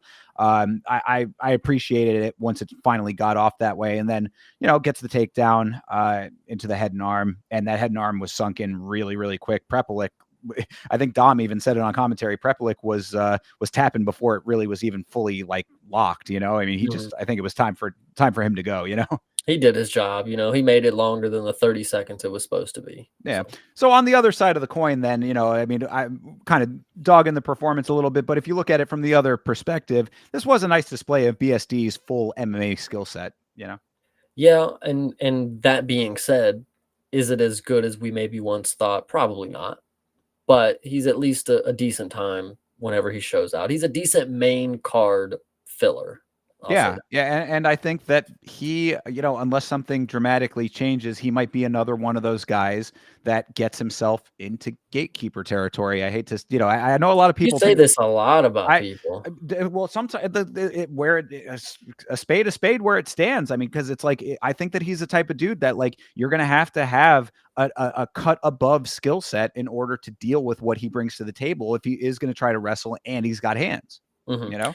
Yeah, I agree. I think it is just worrisome. I mean, you gotta this is somebody who has been finished by Dustin Poirier. That's not the craziest thing in the world. Dustin does have some heavy hands that he's laid on plenty of people, but you gotta know going into all the fights that if he's gonna go up against a striker, he will put his chin right where their fists land. I mean, it's just his game plan. His style is just, "You won't do it to me, I'm gonna do it to you." So, it's Yeah. hard. Yeah. So, I mean, I guess that's about it for this one.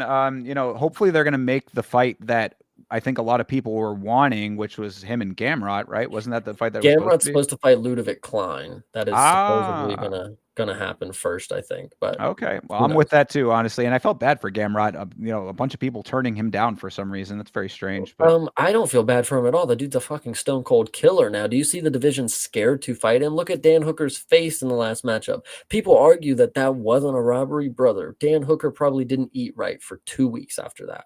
The gamer is game. That's all I'm saying. oh, there you go. So, I mean, well, still, somebody's got to fight him. So, you know, if I would like to see if they if they would end up rebooking that. If it doesn't work out with Klein, then maybe that'll happen. But Mhm. either way, good, you know, solid win as expected for Benoit Saint Denis. Hell yeah. All right, moving on to Alexa Grasso versus Natalia Silva, or Natalie Silva, as announced by Bruce Buffer not once but twice. Thought that was kind Yeah, of it funny. is a hard one. I don't know why it's hard for I think it's an American thing, not Natalia, well, I don't know, it's a hard one. Natalie is good for me. Yeah, very very difficult. I understand, but yeah, this is one of those kind of fights that I didn't really like. I mean, you know, I've got my notes or whatever, but I didn't really have too much specific like things to there. Like there wasn't any like standout stuff to say about the actual fight itself, aside from that Silva was extremely consistent. This was like one long round of success for Silva, and it just seemed very strange that Grasso went from the highest of this sport to where she was in this fight. Okay, I think you not having a lot to say is perfect because I can say a decent amount about this. All right. Coming into it, I thought the odds were wonky because this is somebody who's a former champ. This is somebody who's proven it against the highest level athlete in the women's division currently still. Um, and somebody who I would say does what Silva does better. Uh, I could be wrong, and maybe I am after what I've seen. So Alexa Grasso comes into this fight and she does her same old game plan where she just tries to strike and she can't track people down and she gets punched in the face. She gets kicked in the face even. And I thought that this was gonna go one way, and that Silva was gonna throw body kicks. She was gonna try to land the side kick as much as she can, and then finally Grasso was gonna be able to just get one grabbed and get her to the mat. One around was all I was asking. So when the first round goes by and Miss Silva, and this was actually great game planning on her end. don't kick to the body because she can grab my foot. No, just kick her straight in the face. Just kick her right in the fucking face. It didn't Yep. happen not once, but it happened maybe like 3 or 4 times. And I agree. It's hard to see a foot coming. I mean, they do come up there quick, and it is a very quick when it comes from Miss Silva here. She's one of the fastest kickers that you probably have seen in the sport. So the fact that she's getting her foot to your face and you're not seeing it, it's not surprising to me. But there was no element to switch the game plan once that started happening. She was letting Silva pick her apart on the outside. Lexa Grasso, she has a good guard, and she looks good. She looks the part for a good boxer. But when she's not getting what she's doing, she's just standing there getting punched. And it was unfortunate that I was hoping that she was eventually going to get it. Maybe she was going to be able to land a big bomb because, as you remember, she did knock down Grasso in championship rounds. So Or the power, Valentina, you're saying? yes, yeah, Shevchenko, whatever you want to say, whoever I said, she did knock her down in championship rounds. So the power can be there if she lands the shot. But this one, she was never going to land the shot. She was never going to develop the right game plan for it. And Silva, I will argue that, and I was going for Grasso, so this is some biasy coming out, but she was definitely running to secure the win at the end of the fight. That third round, she was not as active in the striking that I was hoping she would have been. Secure that win. If you're going to do it the entire time and you're going to be successful at it, you do it until the fucking bell. But I don't know. Well, all right. I mean, I Go ahead. guess yet again, that's a perspective thing because I did have that Silva maintained distance really nicely throughout and landed, like we were talking about the kicks, landed some beautiful kicks and was very quick with her hands. And I think that the big note that I had for Grasso was that she was just flat in comparison. And you talk about Silva being fast with her kicks. Silva's fast, period. Like Yeah. she's her fast twitch movement and her active footwork was really nice and effective. Like she fights like a angry chihuahua. You know what I mean? Like she's just one of those like barking dogs kind of True. She kind of situations. looks like it too. I don't know what it is. All right. Well, She's that very aside, attractive. That's not a dog remark, but I mean, she sure. does give off Chihuahua vibes. I can dig Yeah. it. A lot of people in the chat were commenting on her attractiveness, of course, but yeah, no, so she's like very active, and just very fast movements all over the place, like not standing in one place to be hit very often. Grasso looked flat in comparison is the big takeaway there, and she didn't adapt at all. So it's like, the style that Grasso has, where she's kind of lacking output because she can't track her down, as you said, it lets Silva walk away with this thing to an extent. And that's kind of what I was getting at with the one long round of success. It like just felt like every round was just the same thing consistently across the board. And Yep. like, yeah, I'd say that those kicks to the face were definitely the standout moments, but like those aside, like that's what I mean. It was just like, it was kind of just a blur of Silva's success. Like there really weren't all that many standout moments for Grasso. Like maybe once or twice she started to turn up a little bit, but it wasn't a lot. So it felt to me like another one of those fights where it was like a handshake agreement between the fighters. Like, it's like I'm going to stand here kind of flat-footed. You're going to dance around me and pick me apart. And that's just going to be okay. You have to meet the challenge that's in front of you and push past it. Alexa didn't do that, unfortunately, which is kind of crazy considering that she is a former champion. Yeah, I do agree with you. The one long round statement does make sense. I mean, there was no game plan situation. There was no urgency on Alexa's side to like actually win the fight. I mean, she did her thing and like that's her game plan. She's a boxer. I mean, she can grapple when it gets down to it, but if she's not going to be able to get to it, she's just going to stand there. And that's unfortunate. There was one moment, and I remember you talk about moments. Like there was one moment at the end of the first round because the first round was decently close. If I'm betting for Grasso, I'm praying that it's close. And then there's one flurry at the end where Grasso charges in and they throw a bunch of hands real quick up until the bell. And I thought to myself, Grasso won that. No, she secured the round. And then you watch her walk back to the corner and she's got lumps on her fucking head and she's all busted up. And I'm like, well, fuck, she kind of got fucked up. And then they show the replay on it. And I'm like, she missed every goddamn shot. She didn't even fucking land. So like it was really frustrating that there was that little success. Like even the moment that was tailor made. You tracked her down on the cage and now you're ready to just throw bombs and just nothing fucking landed. And to your point also with Miss Silva, they talked about it on the commentary. She could do this all fucking day. Like this is just what she's able to do. Her cardio is forever. We talk about the flyweights and bantamweights. the cardio is just sometimes built in. Most of the time it is. They can do shit really fast for a really fucking long time. And Miss Silva, Miss Natalia, she's damn good at what she does. And it is going to take somebody who's going to take her out of her game. I know we always there's somebody who's going to be able to make it a different fight than what you're expecting. This is 7 wins now. So she's going to have to come up against competition that's going to have to bring different elements if they want to. They see that they can't fight like the other people. There's 7 other people who are going to fight the losing method. They cannot do that. So they have to figure something else out. And it's just going to get interesting for Miss Silva at this point. Well, I mean, she moves into the number 1 slot now off of that, doesn't she? That's kind of Yep. crazy to think about, and doing so with 30-27s across the board. The last question that I had about this one was, based on what we are now seeing, was Alexa Grasso a bit of a flash in the pan? Well, if you consider that she was probably losing up until the rounds where she got the choke on Valentina, and then if you consider that she would have lost the fight that was a draw if it wasn't for a 10-8, and then she did lose the rematch. It sucks that after this, I thought to myself, I unfortunately overvalued what she was before and didn't see the quick decline, because when you see a fight like this, you can see this is not a champion. Like, this is not somebody who was out here with the gold. This is just another run of the mill fighter who got beat by Silva at her own game. So that's unfortunate. You got to expect. I would hope to expect different things from championship level fighters, but this one just did not have it. Yeah, we're gonna have to see what like elements come into play in her next fight. I think I'm gonna be looking out for a fight announcement for her and see who they pair her up with, because I think that a lot of questions are starting to be answered like in real time with her now, Mm. and it's unfortunate because I always liked her. I think that she's very nice, mild mannered individual. Seems like a good lady and everything, but it's all of those factors that you just laid out there do kind of tell the tale at this point, and she's going to need to have a very serious course correction if she's going to stay at the top of the game. Hell yeah.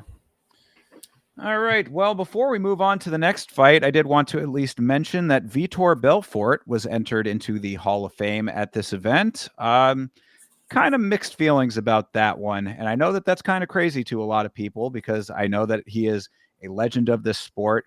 But Vitor Belfort, to me, gets into the territory of being right at the cusp of where the cutoff for considering people like legends of the sport is, if you're like going back to the golden age of the sport.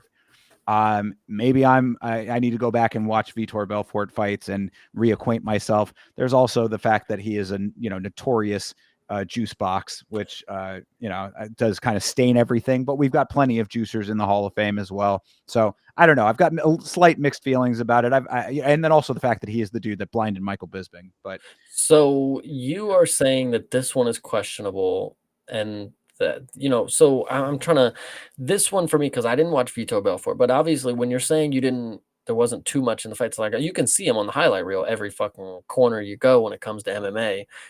So somebody like that, and you want to talk about Hall of Fame, I mean, it gets Anthony Smith. Is he a Hall of Famer? I mean, it's one of those things. If you're not actually like 100% so like, oh yeah, that's a Hall of Famer right there. I mean, it's always going to be interesting. But as you said, I mean, this is somebody that everybody knows. Like, how can you not be a Hall of Famer if everybody knows that you're a UFC fighter?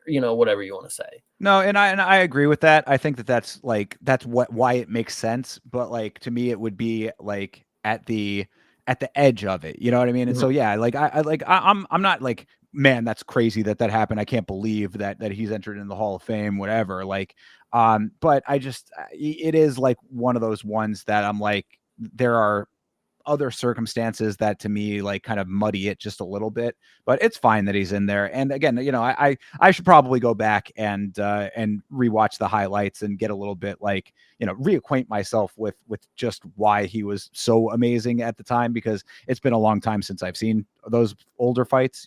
Maybe that'll be my next day when I do cardio. I'll go down a Vitor Belfort rabbit hole with his classic fights. But as of right now, there's just a lot to be said about him that's somewhat negative as well. So Mixed feelings, but either way, it makes sense. You're right. I mean, he is a name that is like, heralded in the sport. Yeah, I mean, and it's kind of interesting when you're beginning, like we say this all the time, this is still the beginning process of the UFC in the grand scheme. They just passed their 35th. I've talked about that. They just passed their 35th. The NBA just passed the 75th. They got a 40-year head start. So when you're building, the Hall of Fame wing and you're doing things like the people who got the sport relevant, they have to be in there. I mean, even if they weren't people that you would necessarily say are like credentialed as Hall of Fame material. It's like if they got people watching the sport, they're a trailblazer. That's Mount Rushmore stuff. It goes beyond whatever the belts are saying. No, you're That absolutely right about that. and talking about people, Demetrius Johnson. And I actually think I just made a great point.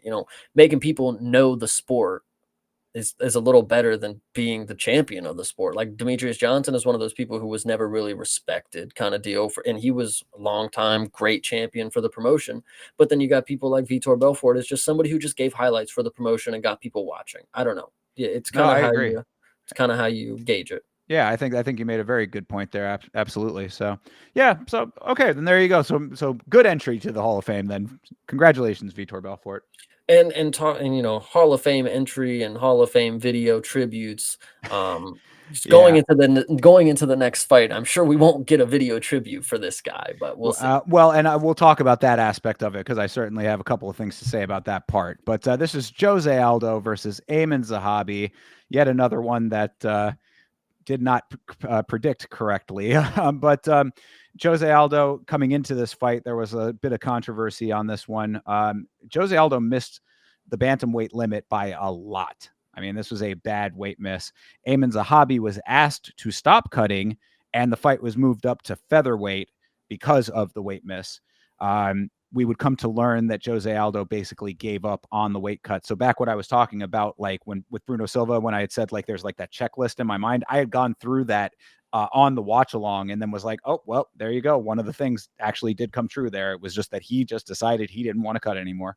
Well, you get older and you go down a weight class. It's not really the easiest task.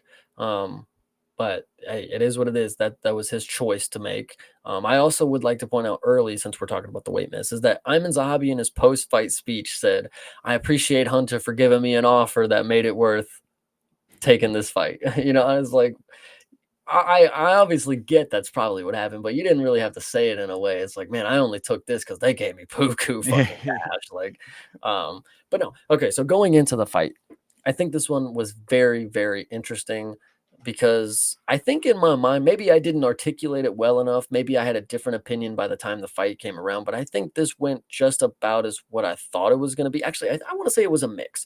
I did believe Ayman Zahabi was going to be very elusive and play the outside and counter strike a lot. I did think Jose Aldo was going to walk him down and get frustrated that he wasn't able to track him down a lot.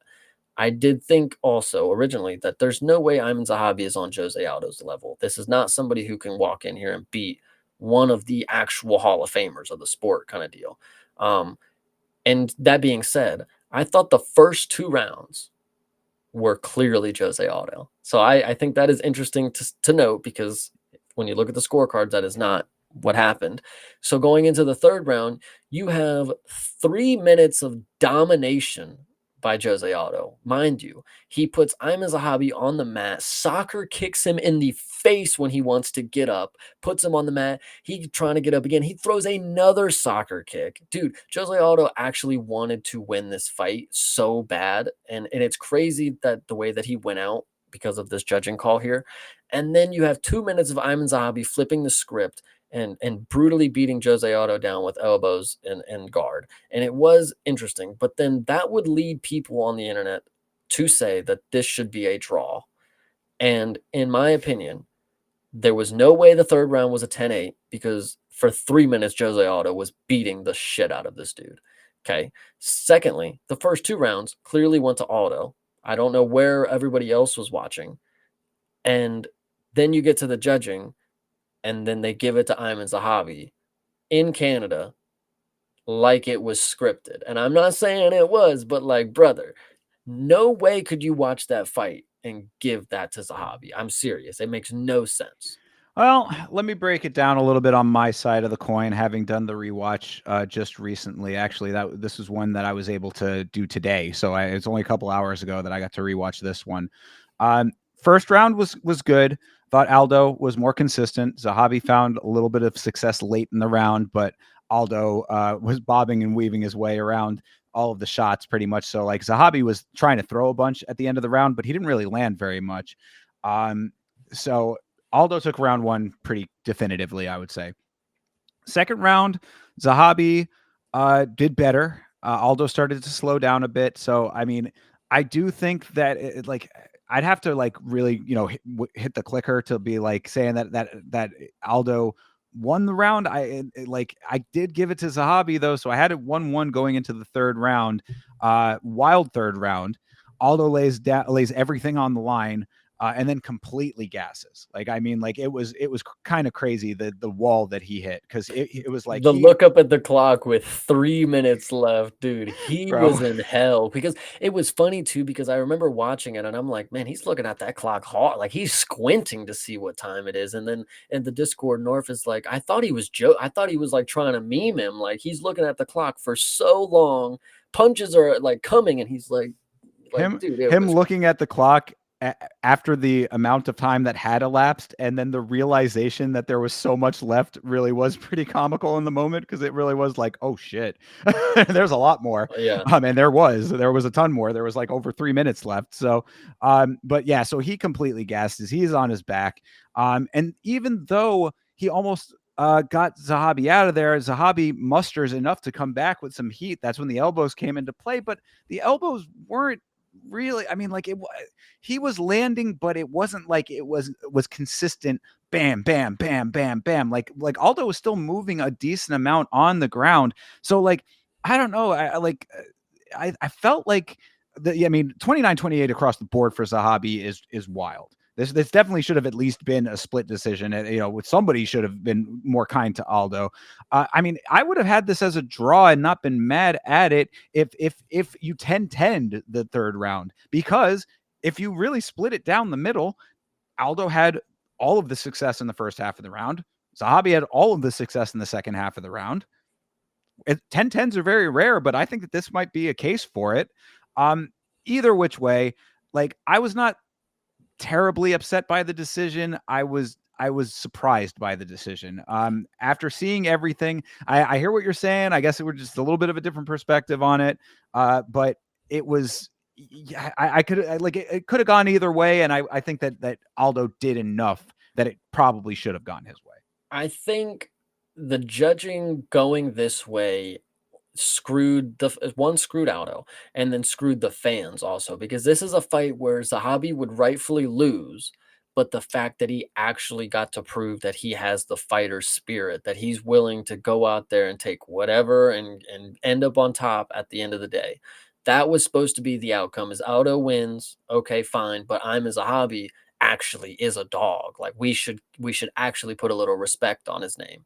But the fact that he walks away with a robbery here, it one is gonna give false hope for Zahabi. It's like, man, I just beat Aldo. Like I beat him at his own game. I almost finished him late. It's like not necessarily what I would say was the situation, but if you would have taken a loss here, you could still have some reevaluation without making it seem like you're just still the guy on top. Because you got to remember, I'm as a hobby is on a very big win streak, and he's been having a lot of selective people that he's trying to, he's trying to make his way with the. And you actually see in his post fight speech, fucking called out Cheeto Vera, brother. Quit calling out these old punching bags, damn it! Like, so I He's don't an know. old guy himself, though. He is true. But I will say this was the fight where we were supposed to have the easy outcome for Aldo. He continues on being the genetic freak that he is, with some legs still left in the game. And Zahabi was supposed to have his stock raised based on the performance that he was able to weather. The fact that it went this way and we got to see a Jose Aldo retirement sucks because we didn't get the Jose Aldo retirement that we should have got. Like he obviously was on his way out, but like he won the fight. This wasn't the one that was supposed to be his retirement. He would if he would have went in next fight and got mopped, it's like, all right, fuck it, hang up the gloves. But the fact you go in here and you have a great performance and only the judges think that you lost, like I can see why people are confused on, but like what can you do? Yeah, he obviously couldn't make the weight anymore. His face was fucking destroyed after this one. Whatever. Well, I certainly can agree with you that this is an unfortunate way for Aldo to retire. And then a lot of people were making a lot of noise about Aldo not getting a video package and a proper send off. Shout out to ITP MMA. He just did a video about, the later run of Aldo, this second stint in the organization. Made a couple of good points in there. One that I certainly agreed with is that I think that the organization was not happy that he left the first time. This is his second run in the organization after saying he had retired. He went to go do boxing for a little while, came back. They don't like that. We've seen that. Look at Henry Cejudo. I was just going to say Henry Cejudo. Exactly. I mean, like Henry was a little bit more vocal about things. So I think that Henry really screwed himself hard with his, but I think that, the organization's ruthless, bro. We know this. I mean, this is known information. Like you have to be a UFC loyalist to stay in good graces with the UFC. Going over to other organizations to try your luck in other sports and this kind of stuff, unless it is something that the UFC specifically has their beaks getting wet with, they're going to be upset about it. So I think that that's probably what the case was here. I think that that's also to an extent. Now, I mean, ITP went into some more speculation about why Aldo was getting like the quality level of the fighters that he was getting and all this kind of stuff. I don't know if I necessarily agreed to that extent because he was like, oh, Aldo's been getting all these sort of like mid-level fighters and, they weren't really like fan-friendly fights, like, kind of screwing the fans out of like Aldo fights because of the people he was paired with. That's, I guess, debatable to me, but I do think that as far as like the send-off goes, yeah, they probably were like, you had your shot to get a retirement package when you retired the first time, bro. You missed your shot. It's one of those things where it's like you should just have this saved on like a USB, right? It's like auto retirement video. It's like I don't know. That's just the way that I would think about it. Well, I think that they intentionally didn't do it though, because I thought that too. I thought maybe they just didn't know that he was going to retire. But at the same time, I mean, I think that even if they had known, I think it would have been like, well, we appreciate you. You're in the Hall of Fame, so obviously we respect you. But that's thanks for everything. I also want to know one last funny thing. The translator, is it Fabio? Was that? Yeah, Yeah. yeah, Fabiano. Fabiano, excuse me. Whenever there's somebody who I mean, Jose Aldo was going to get all the time in the world to talk on the mic, I guess. So when he had his little final speech, he talked for minutes, and Fabiano is just supposed to just remember whole dialogue, paragraphs, like, and it's funny because like in my mind, he's just going to be like, all right, appreciate you guys. Like, yep, that was it. Like, and Aldo just said like, his whole fucking heart out. It's like, but can you really expect him to say the entire thing verbatim? Like, like I don't know. It's just funny. Like, man, they really don't be giving him an easy job. Like, it's true, and that's why he's one of the best in the biz. So shout out to Fabiano. True. Great head of hair on top of it. Hell yeah. But yeah, so I mean, look, if Aldo does stick to the retirement, which it sounds like he's going to this time, he said the nail in the coffin sentence when he said, my heart just wasn't in it anymore. And when he was talking about the weight cut, saying, I told myself you don't have to do this anymore. That, that's really where the end of the line is. I think, if it's already in your mind and in your heart, then this should probably be the retirement. So if it does stick, which it probably will, thanks for everything, champ. I mean, Jose Aldo, legend of this sport, and it has been great to watch him fight. Hell yeah. All right. Co-main event of this thing was Valentina Shevchenko versus Manon Fiorot. Here's one we actually did get right, happily enough to say. Valentina the Crusher. Talk about a nice way to start this thing when she had Manon Fiorot's nose broken in round 1. I mean, that, Manon is a tough chick to be able to fight 4.5 rounds with a broken nose. I think this fight was very good, and they did come out the way that I thought it was going to be.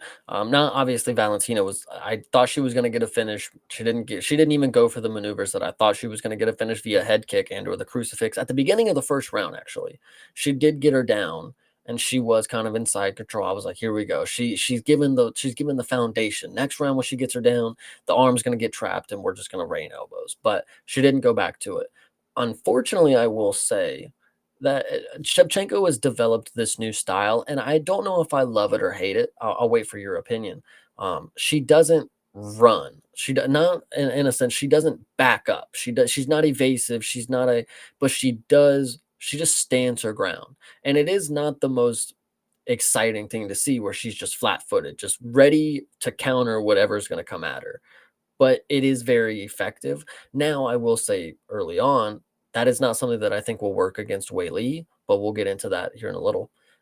So it was unfortunate to see that she was just flat-footed standing there for a lot of it because she had Manon right where she wanted her. She was just waiting for Manon to just throw so she can counter, and she wasn't going to back up from it. She wasn't going to let Manon use her size to impose threat.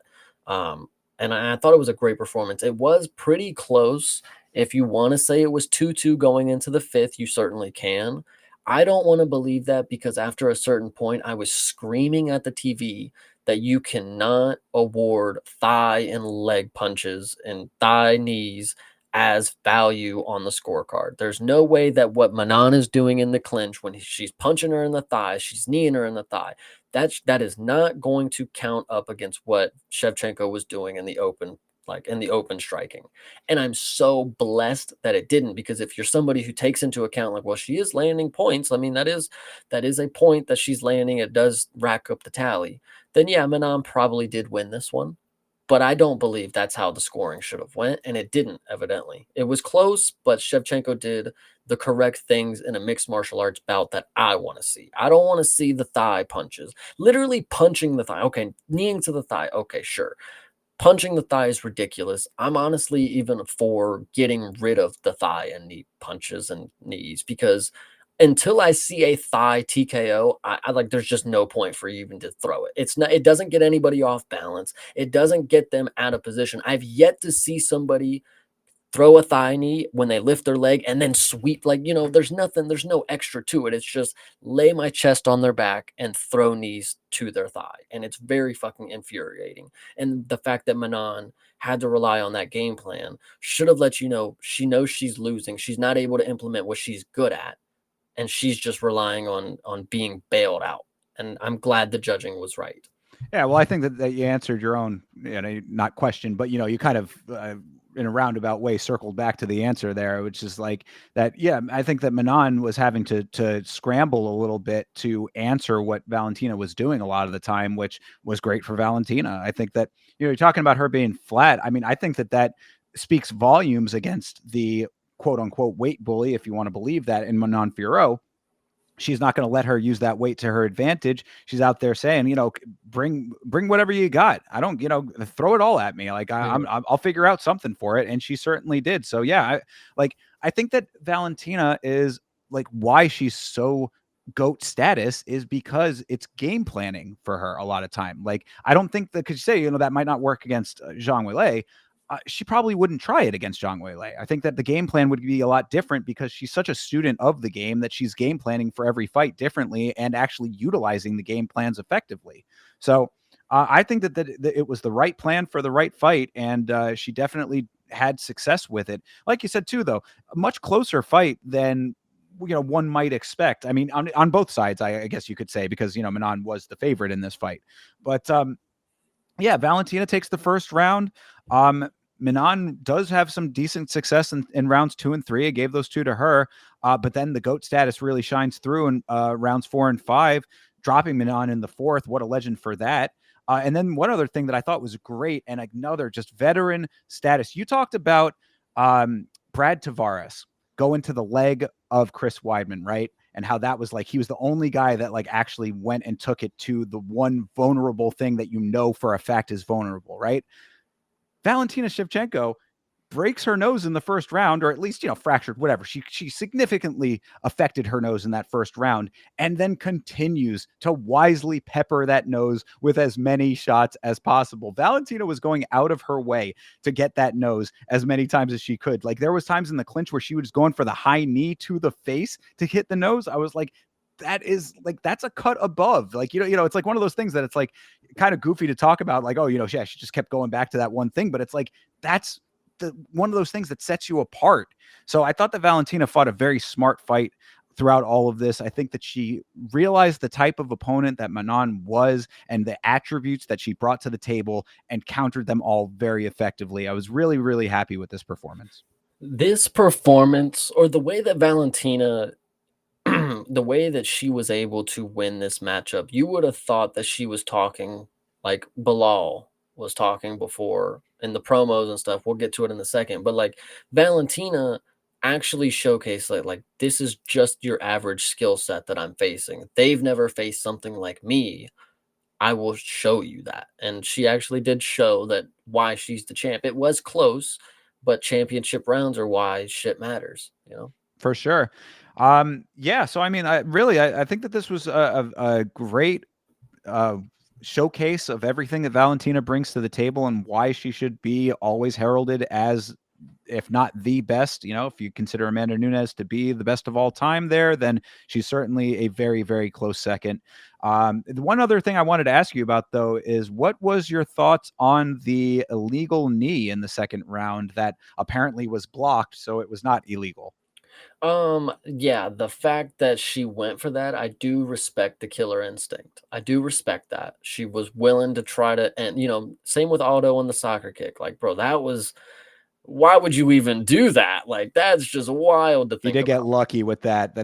I mean, well, not really now with the new unified rules because hands wouldn't have mattered anyway. But still, it's That's like the most in between down and up I've seen. So the fact that he was confident that that soccer kick was legal was yeah. But if crazy. his knees weren't down, was the issue. But I mean, he definitely was like in the process of getting up, so it was close. It was well Yeah, timed. yeah. Well timed. That was crazy. Anyway, so yeah, the knee here was pretty nuts, and it was like not even close. Like Shevchenko was like on her butt. Like it was really really Oh, crazy. And if yeah, that had connected, it would have absolutely been. I mean, that should have been a point deduction.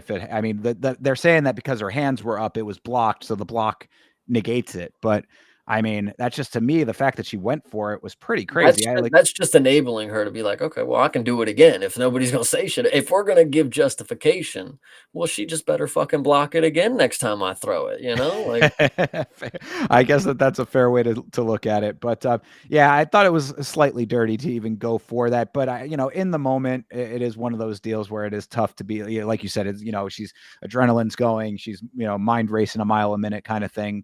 But got to be more aware than that, because that could have easily. I mean, like, if that, imagine a bizarro world scenario where that knee lands and Valentina says she can't continue. That could have been a disqualification right there. mhm, mhm. So Yeah, too bad she didn't need it, you know? She just went in here and played the game, took what was given to her. She was gonna take the illegal strikes, and she was ready to win her belt, That's all you need to know. hell yeah, retains that belt once again. I would Another, also like to yeah, know sure, before sure, we move on, yeah. is that Manon Farrell in her little Twitter rambles, I'm most likely sure this is what she said. She said, "If I lose to Valentina, I'll retire," right then and there. Valentina went ahead and said, "Don't retire." So there you go. There's a little note. Nice sportsmanship on top of everything. How about Yeah. that? All right. Well, a champion that did not retain his belt in this main event of the evening was Bilal Muhammad versus Jack Della Maddalena, your new champion. And Chase, I know you got a lot to say about this one, so why don't you take it away? Well, to start, so throughout the card, because we had a lot of finishes, we got a lot of promotional video for the main event and for a lot of different fights. Most notably, the Bilal Muhammad promotion that would come along and it would have him spewing words that would make you think that he's the greatest of all time. As of right now, solidified, no doubt about it, no question, nobody's ever coming close. That was a very big red flag because while DC was starting to, on the weigh-in show, they're like, Bilal's always been talking like this. It's just now he's got a platform that you guys hear it. It's like, if he's always been talking like this, I can see why nobody fucking likes him. What are you talking? Like, how can anybody be curious? Like, he talks like he's the fucking god of gods. And like, yeah, as of the time goes on, he did rack up a win streak, and you question a lot of the wins. It's like, are these the caliber of people? Leon, whatever you want to say, didn't fucking perform. It passed his bedtime, whatever. Anything like that, you can have many asterisks. But then when you come into a performance like this, and he's talking like, he's saying shit like, I've seen Jack plenty of times. He's never seen anything like me. This is just another performance where you guys are going to see how good I am, why I'm the best, blah, blah, blah, blah, blah, blah, blah, blah, blah. Then you get into this matchup. You come in, Jack Della Maddalena walks in to the ACDC. I want to make note that he was aura farming his ass off, because if you notice, I remember thinking, like, as the thing's watching, I'm like, holy shit, how far is he walking to the arena? Like, he was in the parking lot, I'm telling you, because he walked around long enough for the fucking TNT chorus to hit for him to walk out on the crowd. So he was definitely farming there, but it was definitely nice. And I brought it up earlier. You wanted to talk about Charles Radke looking a little drained. I was worried when Jack Della walked out. He looked very angular. Like, his face was still sunken. Like, you could still see the cheekbones, and he just didn't look like one I expected for a champion to look. But hey, it doesn't always have to look the best. We'll get into it. This one, it was just concerning. I thought, like, he just doesn't look like he's as full as I once. Like, when he fought Kevin Holland, I had no question. Like, he looked like he was just ready to go. This one right here, it just looked interesting to know. So. Yeah. Oh, yeah. No, I was just going to agree with you a little bit on that for sure. And then just note that, I always take a point away from anyone who walks out to ACDC, because everybody does. But in this case, ACDC is an Australian band. I think that I'll make an exception in the case of the new champ. Yeah, I actually agree. It's normally too cliche for me to get behind, but the fact that you just gave me some input and context that it is an Australian band, I dig it. ACDC, Red Hot Chili Peppers, guys, there's so much more music out there. You can pick any song. Why people come out to the Red Hot Chili Peppers all the time? Just pick something else, for Christ's sake. Make it interesting. But Yeah. Jack Della, I say I'll give him the pass. Yeah, so coming into this fight, the weight cut was worrisome for me. I thought Jack didn't look like he had the easiest time. Bilal came into this fight, walked out confident as ever, which, give him credit, for somebody who's hated on for most of his career, having confidence and not looking down upon yourself, shout out to him. He was able to overcome that adversity. He was dancing. Yeah, he looking a little too loose for somebody who was not going to have the performance of his life, and that's what is key. I mean, you come in here, and I don't know. I want to say, because I don't want to believe this is what happened when Bruce Buffer is introducing Bilal Muhammad. Bilal Muhammad's looking at him like giving him the eyebrows, like, what's about to happen, like, this dude. And like, I want to believe that's not what I was witnessing, but Bilal's eyebrows were going up, and he's looking at Bruce like, it, dude. Come on, give it, introduce me, the fucking king. And then he comes out here and has probably the worst performance that I've seen him. And now to credit, he did go 5 rounds and did not get finished by some killer. But this for Bilal Muhammad, if you want to credit his striking for being a masterclass in this one, I'm going to disagree, because Jack was winning all of the striking exchanges. Jack's head movement was on fucking point. Bilal was in the state of not being able to enact his game plan. And then when he did, Jack Della made it just insignificant. It was actually pretty interesting how badly of a beat. Like, I even said, this is almost as easy of a walkthrough that like Strickland and Izzy was. Like, this was very easy. Jack Della walked in, owned the show. In my opinion, the judging is very, very wrong. I mean, 46-49 is about as close as I would say it is, but this was a beautiful performance for somebody to just walk in and do, especially because Jack Della, and credit to his game plan, he is very good at what he does, but he didn't show it off all in the first couple rounds. When the fight started, he was very, very good, but he wasn't ripping the body. He wasn't extending combinations longer. He was just out there setting the tone. And then when round 3 and 4 came, you see him start ripping bodies, extending the combinations, following up a little more. He was on the back foot for the later rounds of this one. Unfortunately, he was a little tired after beating Bilal's ass for 3 rounds. So round 4 and 5, 4, it looked like he took, maybe it was 3, 4, it looked like he took off, is what I'm going to say. I remember 4, it looked like Jack took off. Give it to Bilal, sure. 5th round, Jack came out, stole the show again. I think what is also key and why Jack stole the show and Bilal lost all of it. One, Bilal was fighting from behind the entire time. Jack had all the momentum. So you can't just have a moment. You got to flip the momentum. You got to have that fighter on the back foot. You got to steal the round at that point. You're not just fighting from a neutral position after you've already lost 1 or 2. It's like you got to do something that actually makes you win this fucking round. Like you got to show out. But I just don't think Bilal was ever having those moments. Jack was dicing him up, getting up from all the most compromising positions that you could have with Bilal on top of you. And I thought this was a beautiful performance. I also would like to say, we talk about new age fighters and what they're able to do. Bilal Muhammad's kind of like an older, not older school, but like in an era that's past kind of deal. Because Jack Della's coming out here, and it's same with Diego Lopez. I think is a good comparison. They have the tools everywhere, but they want to box with you, and they can knock your head off if they really need to. I mean, going 5 rounds with Volk and it being close up until the 5th, strictly on boxing. Same with Jack Della. Came in here and did nothing else but try to box the bloody head off him, and I thought that was absolutely amazing from Jack. So. All right. Well, Yeah, go ahead. Lot to unpack there. I think that your Bilal haterism is showing. I'm glad though, because look how it ended up. See, well, I mean, but I think that look, Jack wins the fight. I'm not mad about that element of it. In the moment on the watch along, I think I was a little bit more confused about it than after the rewatch. I think the rewatch put this into a lot more perspective for me because I was a little all over the place with my assessment in the moment. But the rewatch helped clarify everything for me, clear everything up. So Bilal, he's a guy that not a lot of people like. We know this. This is just it is what it is. But I think that there are people who are letting that cloud their judgment of his performance in this fight a little bit more than it needs to be. I think that this was a closer fight than a lot of people are giving it credit for, and I'll tell you why. I think that Jack definitely is a great boxer, and the power is the big difference. Volume was Bilal. Striking numbers, and I mean, and again, I talked about how I think the striking numbers are not always accurate, and I'd have to go back and do the clicker with some of these.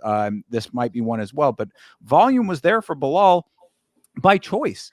This, people are talking about why Bilal is so boring as a fighter, why they don't like him, aside from outside of the cage stuff. In cage, they're saying, oh, he's a boring fighter. Well, he made a conscious decision to stand with Jack Della in this one. He was trying to show off that Canelo boxing that he talks about. Now, I think that was a poor strategy on his part with this. I think that was ego. His big, yeah, I actually absolutely do think it was ego. I think you're absolutely correct. I think that he had a point to prove in striking with Jack Della, and it cost him dearly. And that's exactly why you shouldn't like him, is he just thought that because he's got the belt, I just walk into any matchup and I play their game and I beat them at it. And but that's you got to have that confidence, though. I mean, like, I'm okay with that level. When you're somebody who doesn't have the fucking resume to back up somebody who can stand with Jack Della. Granted, you did for 5 rounds, and I actually take points away from Jack for not being able to finish it, considering Bilal was standing with him for all of it. But I don't know, guys. I mean, this was definitely you got your head too far up your own ass. Well, fair. I mean, okay. I guess maybe there might be a little delusion element to it, perhaps. Like if Ilya came in here and he was doing, it's like okay, he's. Well, right, fair, but you yourself had even said on the last episode that we don't even know the full extent of how great Jack even is yet. You know what I mean? Like that, like so. Seems pretty damn good to me. And now we know. We certainly do know now. But I mean, like, but again, I think that you're discounting a lot of like the decent striking that Bilal did have in this fight. I thought that there were some good stuff being landed there. The problem is that the difference in the power was very noticeable. That's because I think that's really what's like shading everybody's vision around this is that Jack, when he landed, it was a significant strike. You talk about significant strikes just versus strikes overall. Bilal was landing in volume, but the reaction wasn't there. Like, maybe Jack is just really good at taking a shot, but like Bilal certainly did put hands on Jack Della. I mean, he had the swollen eye too. He had the bumped up face too. He was landing and he was kicking a good amount as well. Now he intentionally was doing that. He was not, because people are saying, oh, Jack negated all of the takedown attempts. Yeah, he definitely did do that. But Bilal was intentionally not shooting a hell of a lot. And again, I think that bit him in the ass. But really, I mean, like for me, I switched a couple of my opinions about the round by round. But going through it round by round, just very briefly here, I thought round one was pretty even. I thought that it was a slight edge to Jack after the rewatch, but it was an even round. It was a bit of a feel out round, I would say. I mean, both of them were throwing, but it wasn't like super intense at that point. Round two, I gave pretty solidly to Jack. 3 and 4, I thought went to Bilal. I thought that he did pretty good work in those rounds, and Jack was starting to fade just a little bit. I will give him credit for the cardio that he has, because he did conserve enough to make round 5, his. And he came back, he even said that he was like, oh, I think I held back a little bit too much, saving for round 5. Did you see the coach's corner? You are not fucking tired. Yeah. You are not fucking tired. I thought his cornering was great, actually, Yeah. by the way. I'm glad you mentioned that, because I thought that his corner, that team that he has, because he's not a city kickboxing guy, right? He's I forgot what the name of his gym is, but yeah, he's got his own team. I think his brother is one of his cornermen or whatever as well. Scrappy MMA. Yes, Scrappy, exactly. Yeah, I mean, I can't vouch for the rest of their team or any of that kind of stuff, but in this fight, the way that I heard the cornering, I was like, I really liked the way that they were coaching him through. I thought that all of the strategizing was pretty good.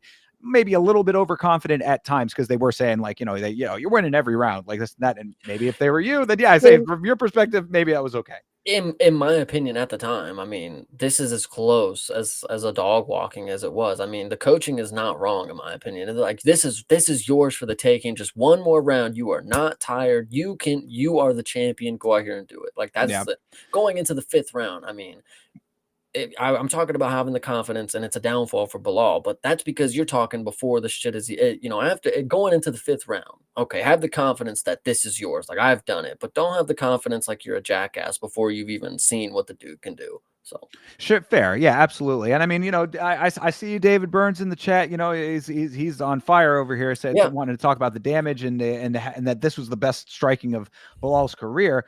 I mean, I think that this is a good point, saying that Bilal actually did finally what everybody had been asking him to do for so long: come out here and put on the best striking that you can.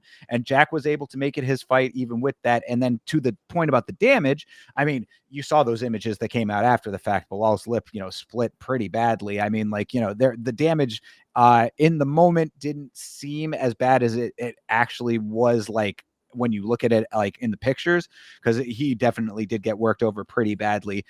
So obviously, Jack, I was not giving him enough credit, and I will thoroughly admit that.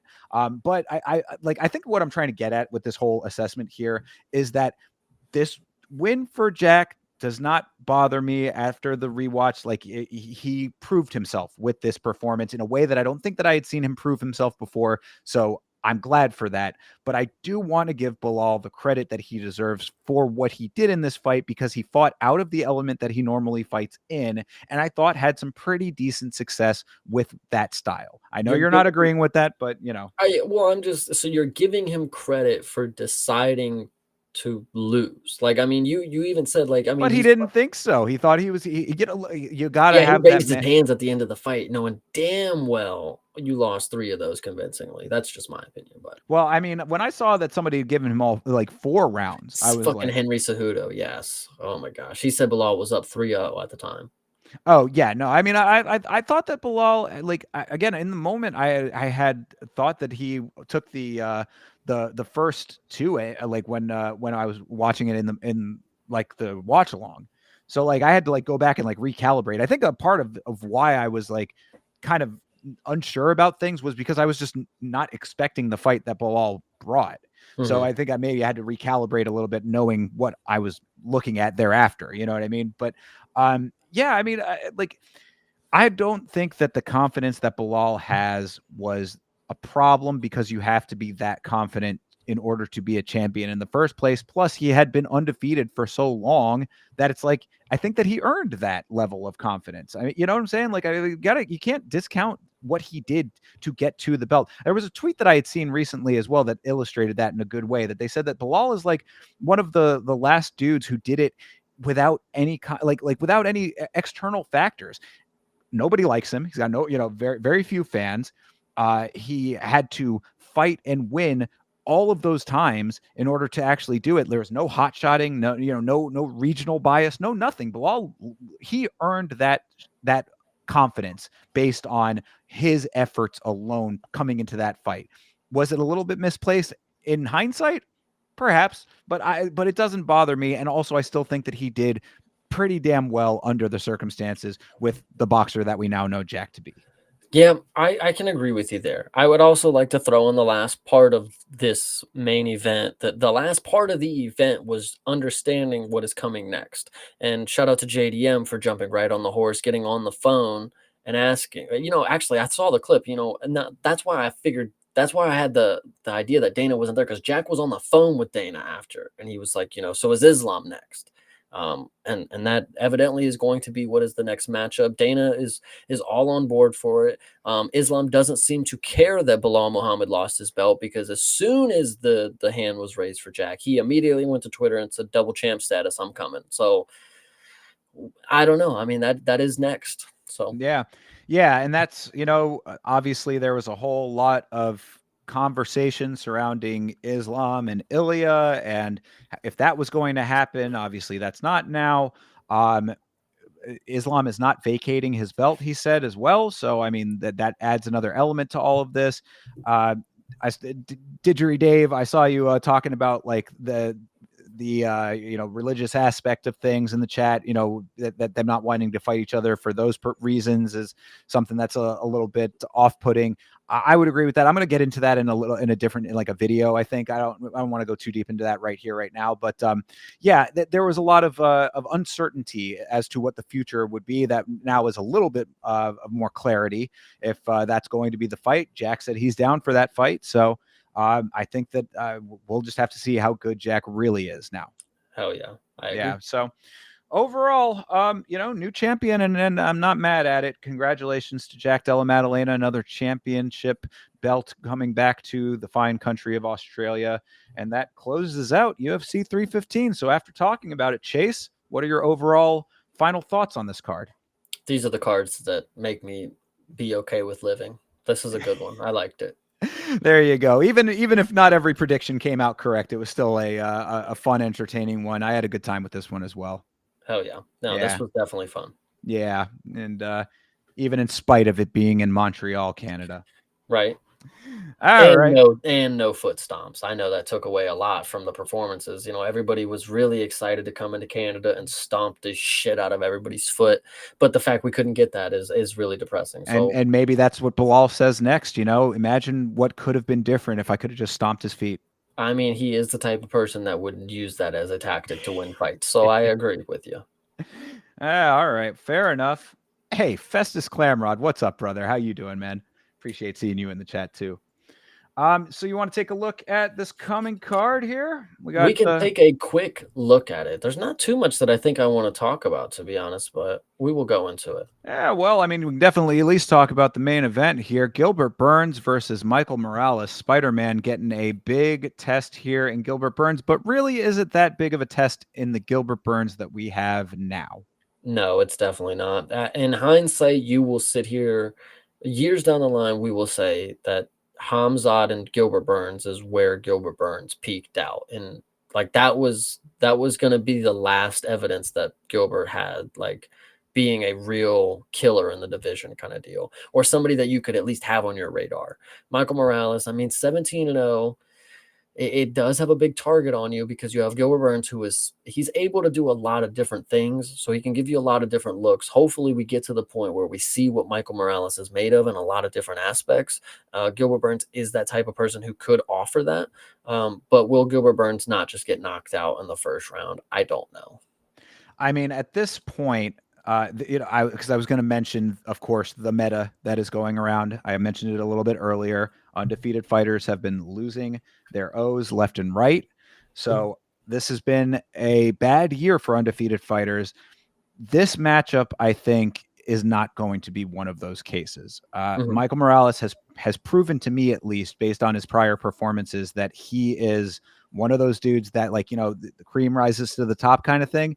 That's what we've been seeing with him. He's cut from a different cloth. He's built differently than some of these other guys that have lost their O's. A lot of the O losses for undefeated fighters have been earlier on in their career. Morales has been here. He's been doing the damn thing already. He's been showing that he is that guy, at least in what we've seen so far.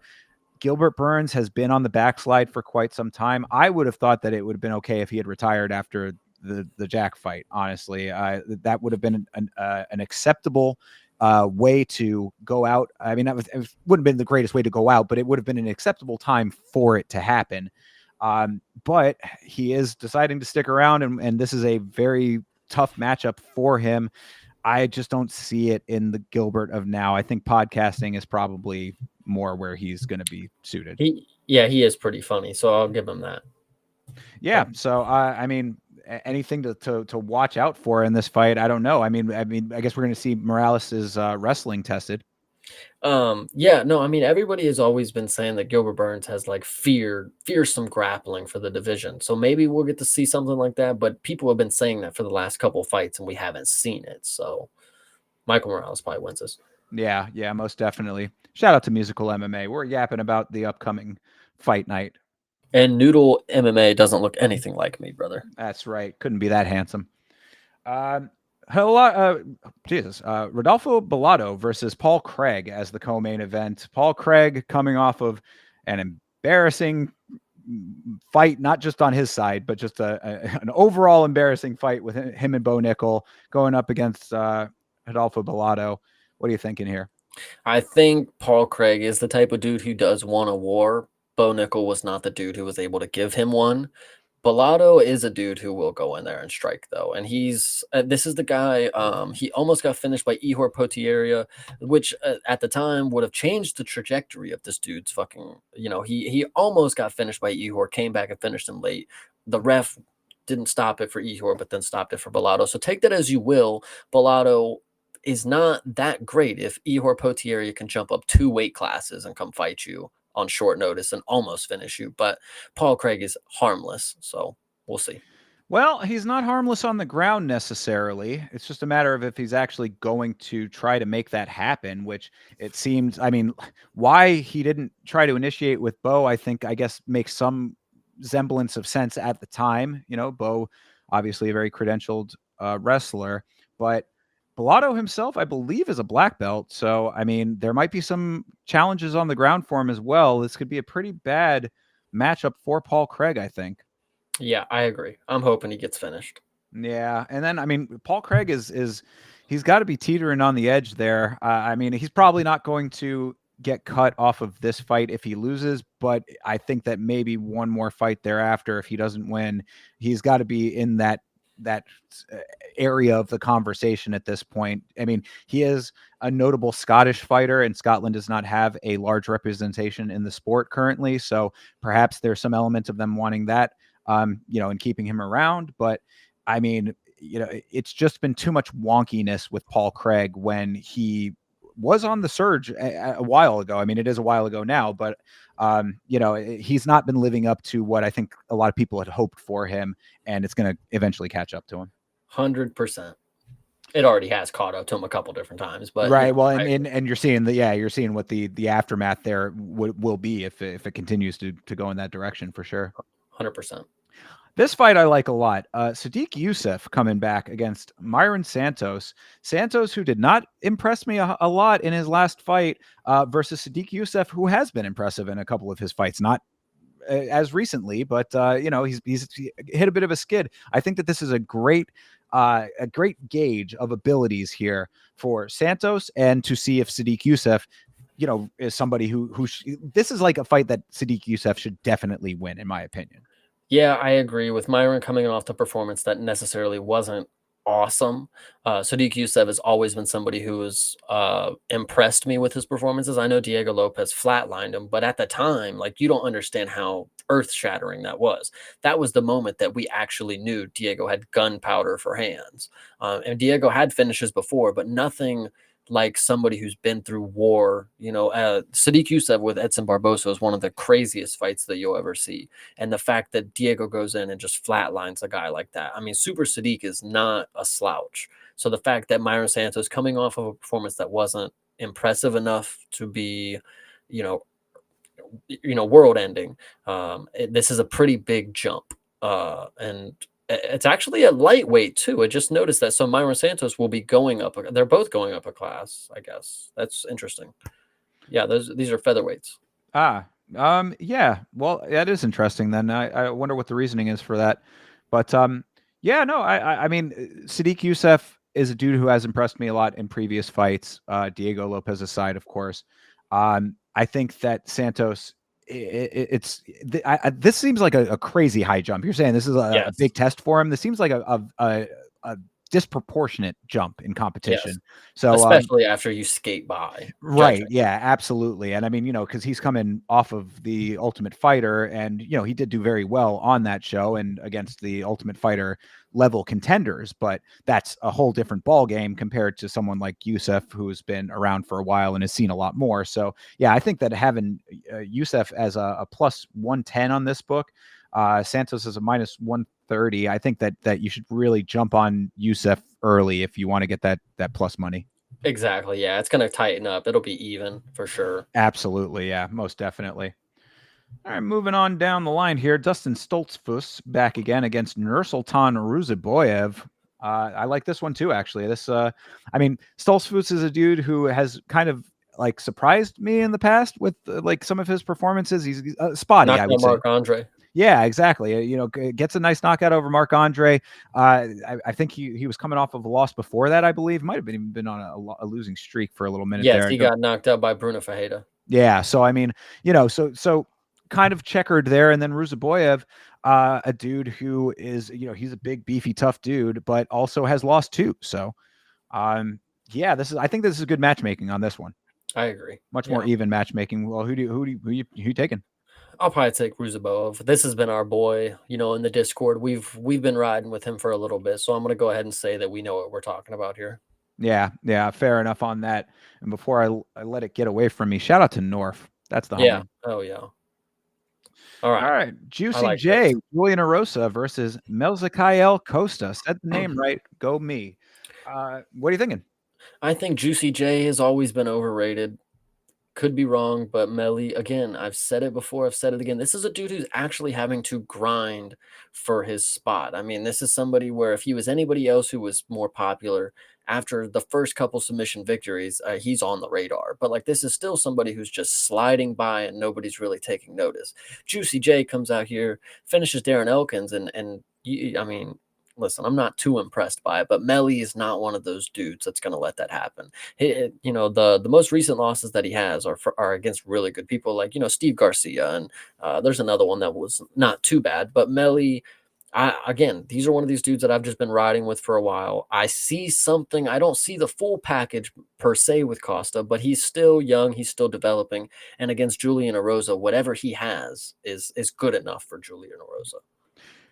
That's going to be, I think, the big deciding factor here is if it is enough for Julian Erosa. Because what my thing is that Erosa is very touchable, and when he gets hit, he goes down. Mm-hmm. So is Costa going to be able to muster power enough to make that happen? That I'm not super sure about. So if it does go to the ground, I think that there's a lot more of an evening of the playing field at that point. Then we're really going to have to see if Costa is really on his game like that. Because, I think that he has had some good wins. He's a dude who I enjoy watching fight. I think his fights are always pretty spirited, I would say. I mean, like he definitely is not one of these dudes that's going to lay and pray. He's a pretty active fighter overall. But, Juicy J has been around the block, man. He's seen a lot. He's just a dude with a glass chin, and that's the unfortunate truth of the matter for him. Well, it's a good matchup then, because Costa's striking is not necessarily the greatest. He's a grappler at heart, but he's a damn good grappler. So we'll really get to see who's the submission guy here. So yeah.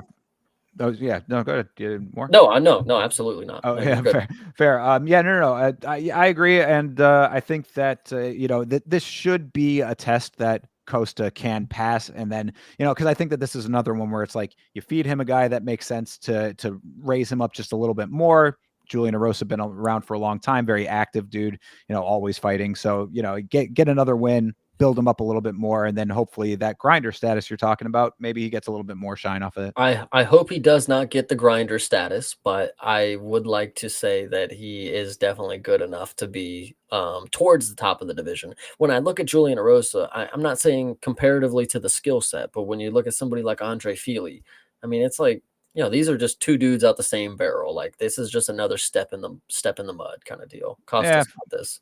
Fair enough. I can agree with that. Yeah. All right. Gabe Green versus Matthias Camelo. Who in the fuck? Yeah, I was going to say. This Matthias dude, he's not from Contender Series or anything, but he is 24 years old. So just a dude coming in out of nowhere. Just a dude coming out of ZFN 2.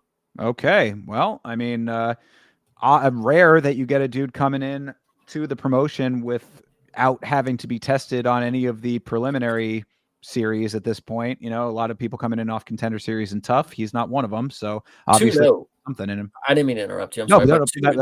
Our guy Mateus here has been subbed twice as his only 2 losses, and our guy Gabe Green has 6 submission victories. So if you want to listen to anything, that might be key. Hey, all right. Well, I mean, is there anything else to note about Gabe Green? Because I have no idea who this. He lost to Brian Battle by knockout. That was the only other thing I just saw.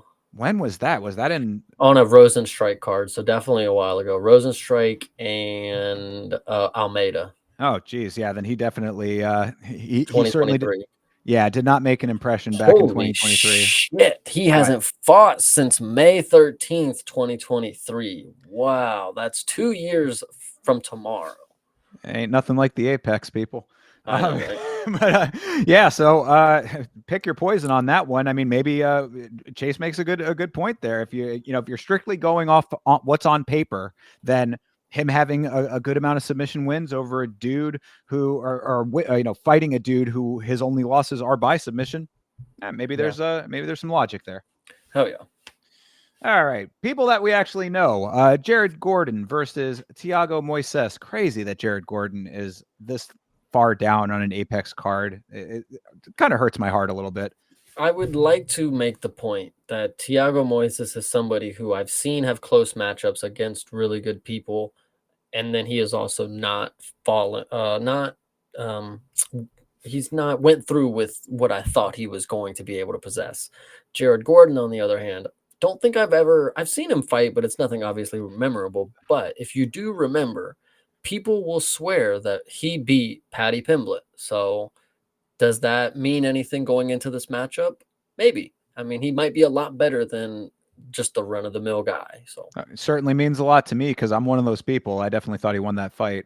I like Jared Gordon. I think that he's got basically how I described Charles Radke is how I would describe him from last week. He's one of those kind of reminiscent of the old school. He's a dude who he's willing to go in there and make it dirty.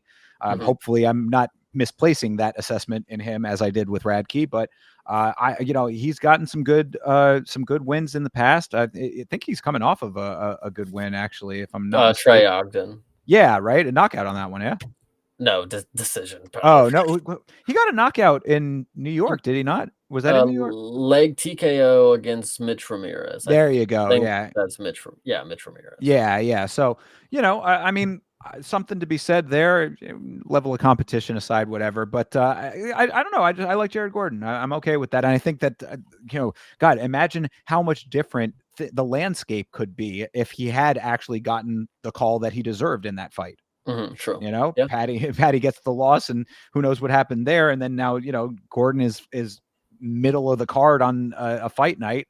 And Patty's, in the conversation for a title perhaps at some point. So, I don't sleep on Jared Gordon is, I guess, what I'm trying to say here. I hear that. And it's a pick 'em too. So, it's really going to depend on what version of Moises comes out. And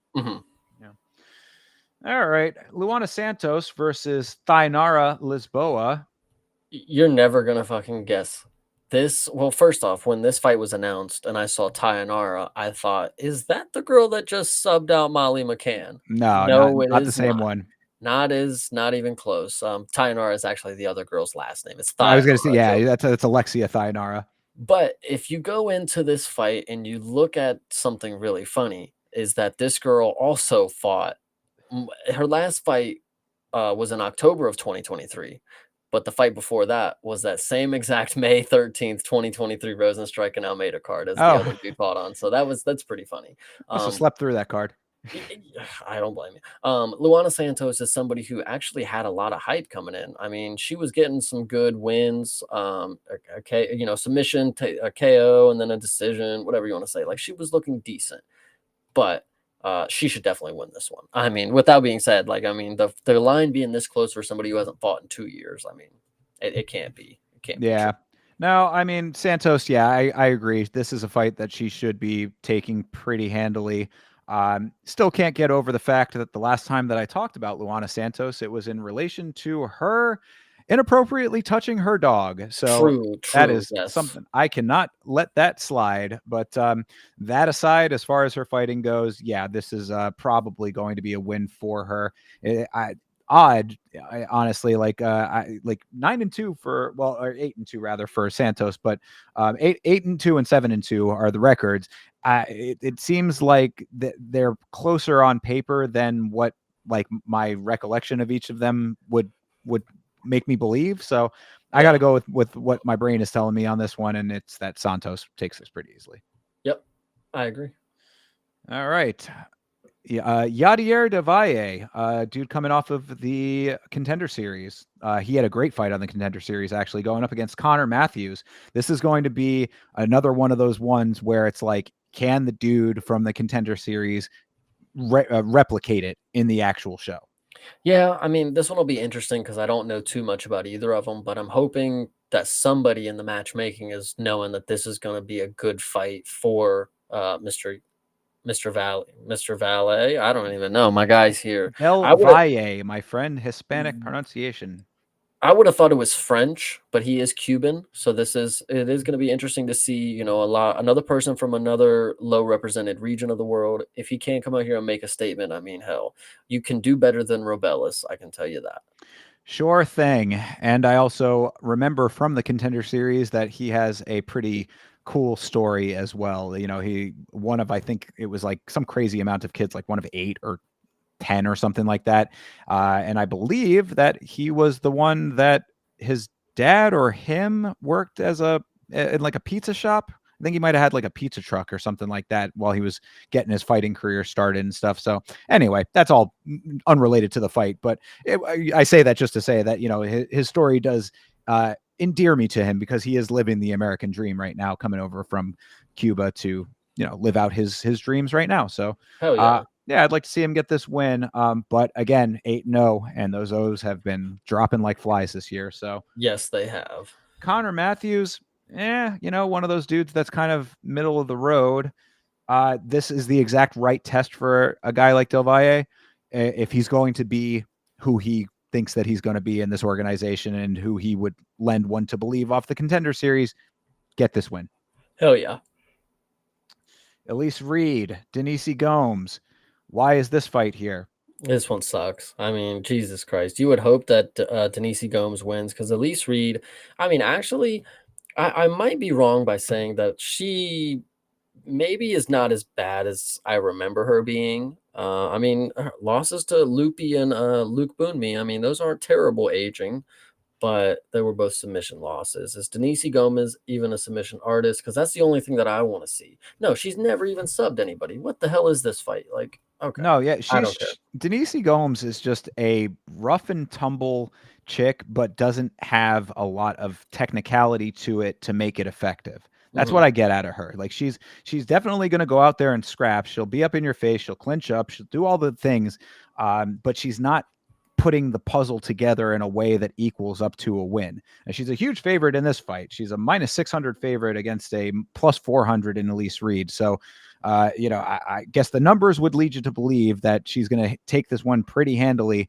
Elise Reed, definitely not as gritty of a fighter, but I do think that this line is probably inflated to an extent, I would say. Yeah, I agree. But So I don't I mean, know. she did lose to Angela Hill, as I just noticed, so she can't be that fucking good. Oh, all right. I'll leave that one there. I mean, Angela Hill has been up and down. She's Anthony Smith territory, so she can win over people who she should lose against, and vice versa. This one, I would think that Gomes really does need to win this in order to actually maintain any kind of stake in anything. Because if she loses this fight, then there's really nothing left for her, I would say. I agree. Yep. All right, Hyun Sung Park versus Carlos Hernandez. I have really no opinions about this fight. Park, I believe, is Road to the a UFC road guy. to UFC guy. Yes, Winner. what's that? Winner? Yeah, winner. Yeah. So, going up against Carlos Hernandez, who is 10-4, so he's certainly been around for a while. Will this be another road to the UFC guy who just gets kind of flattened by actual competition? Hard to say. Maybe he'll be one of the standout ones. Yeah, this is flyweight, so he's probably going to be equipped with the skill set that most modern flyweights have. So that just means he's able to do everything. Carlos Hernandez is not somebody that sticks out in my brain as somebody that can offer like the craziest stylistic matchup to like this is like in my opinion, this is a matchup that you throw at somebody. It's like, okay, now we got to see what they got. Like we got to see what he's actually made of. Carlos Hernandez is not the guy that I would say is like, oh, this is the test. So Right, fair.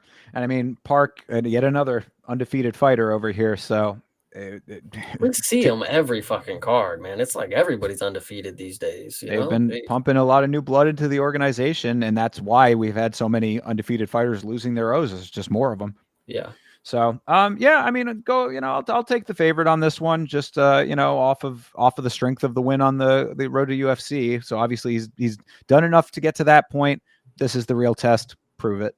Yeah, I agree. All right, and to finish this thing off, a couple of old school ladies over here: Tisha Pennington versus Luana Pinheiro. Pinheiro is someone that I remember being pretty annoyed by in some of her fights, and Tisha Pennington, of course, Tisha Torres, her maiden name, the wife of Raquel, former champion there. She's been around for quite some time and has never really achieved like an amazing level of success. So this is a pretty even fight in my mind, but on paper, again, Pennington, a huge favorite over Pinheiro. Another time where we're seeing that anyway.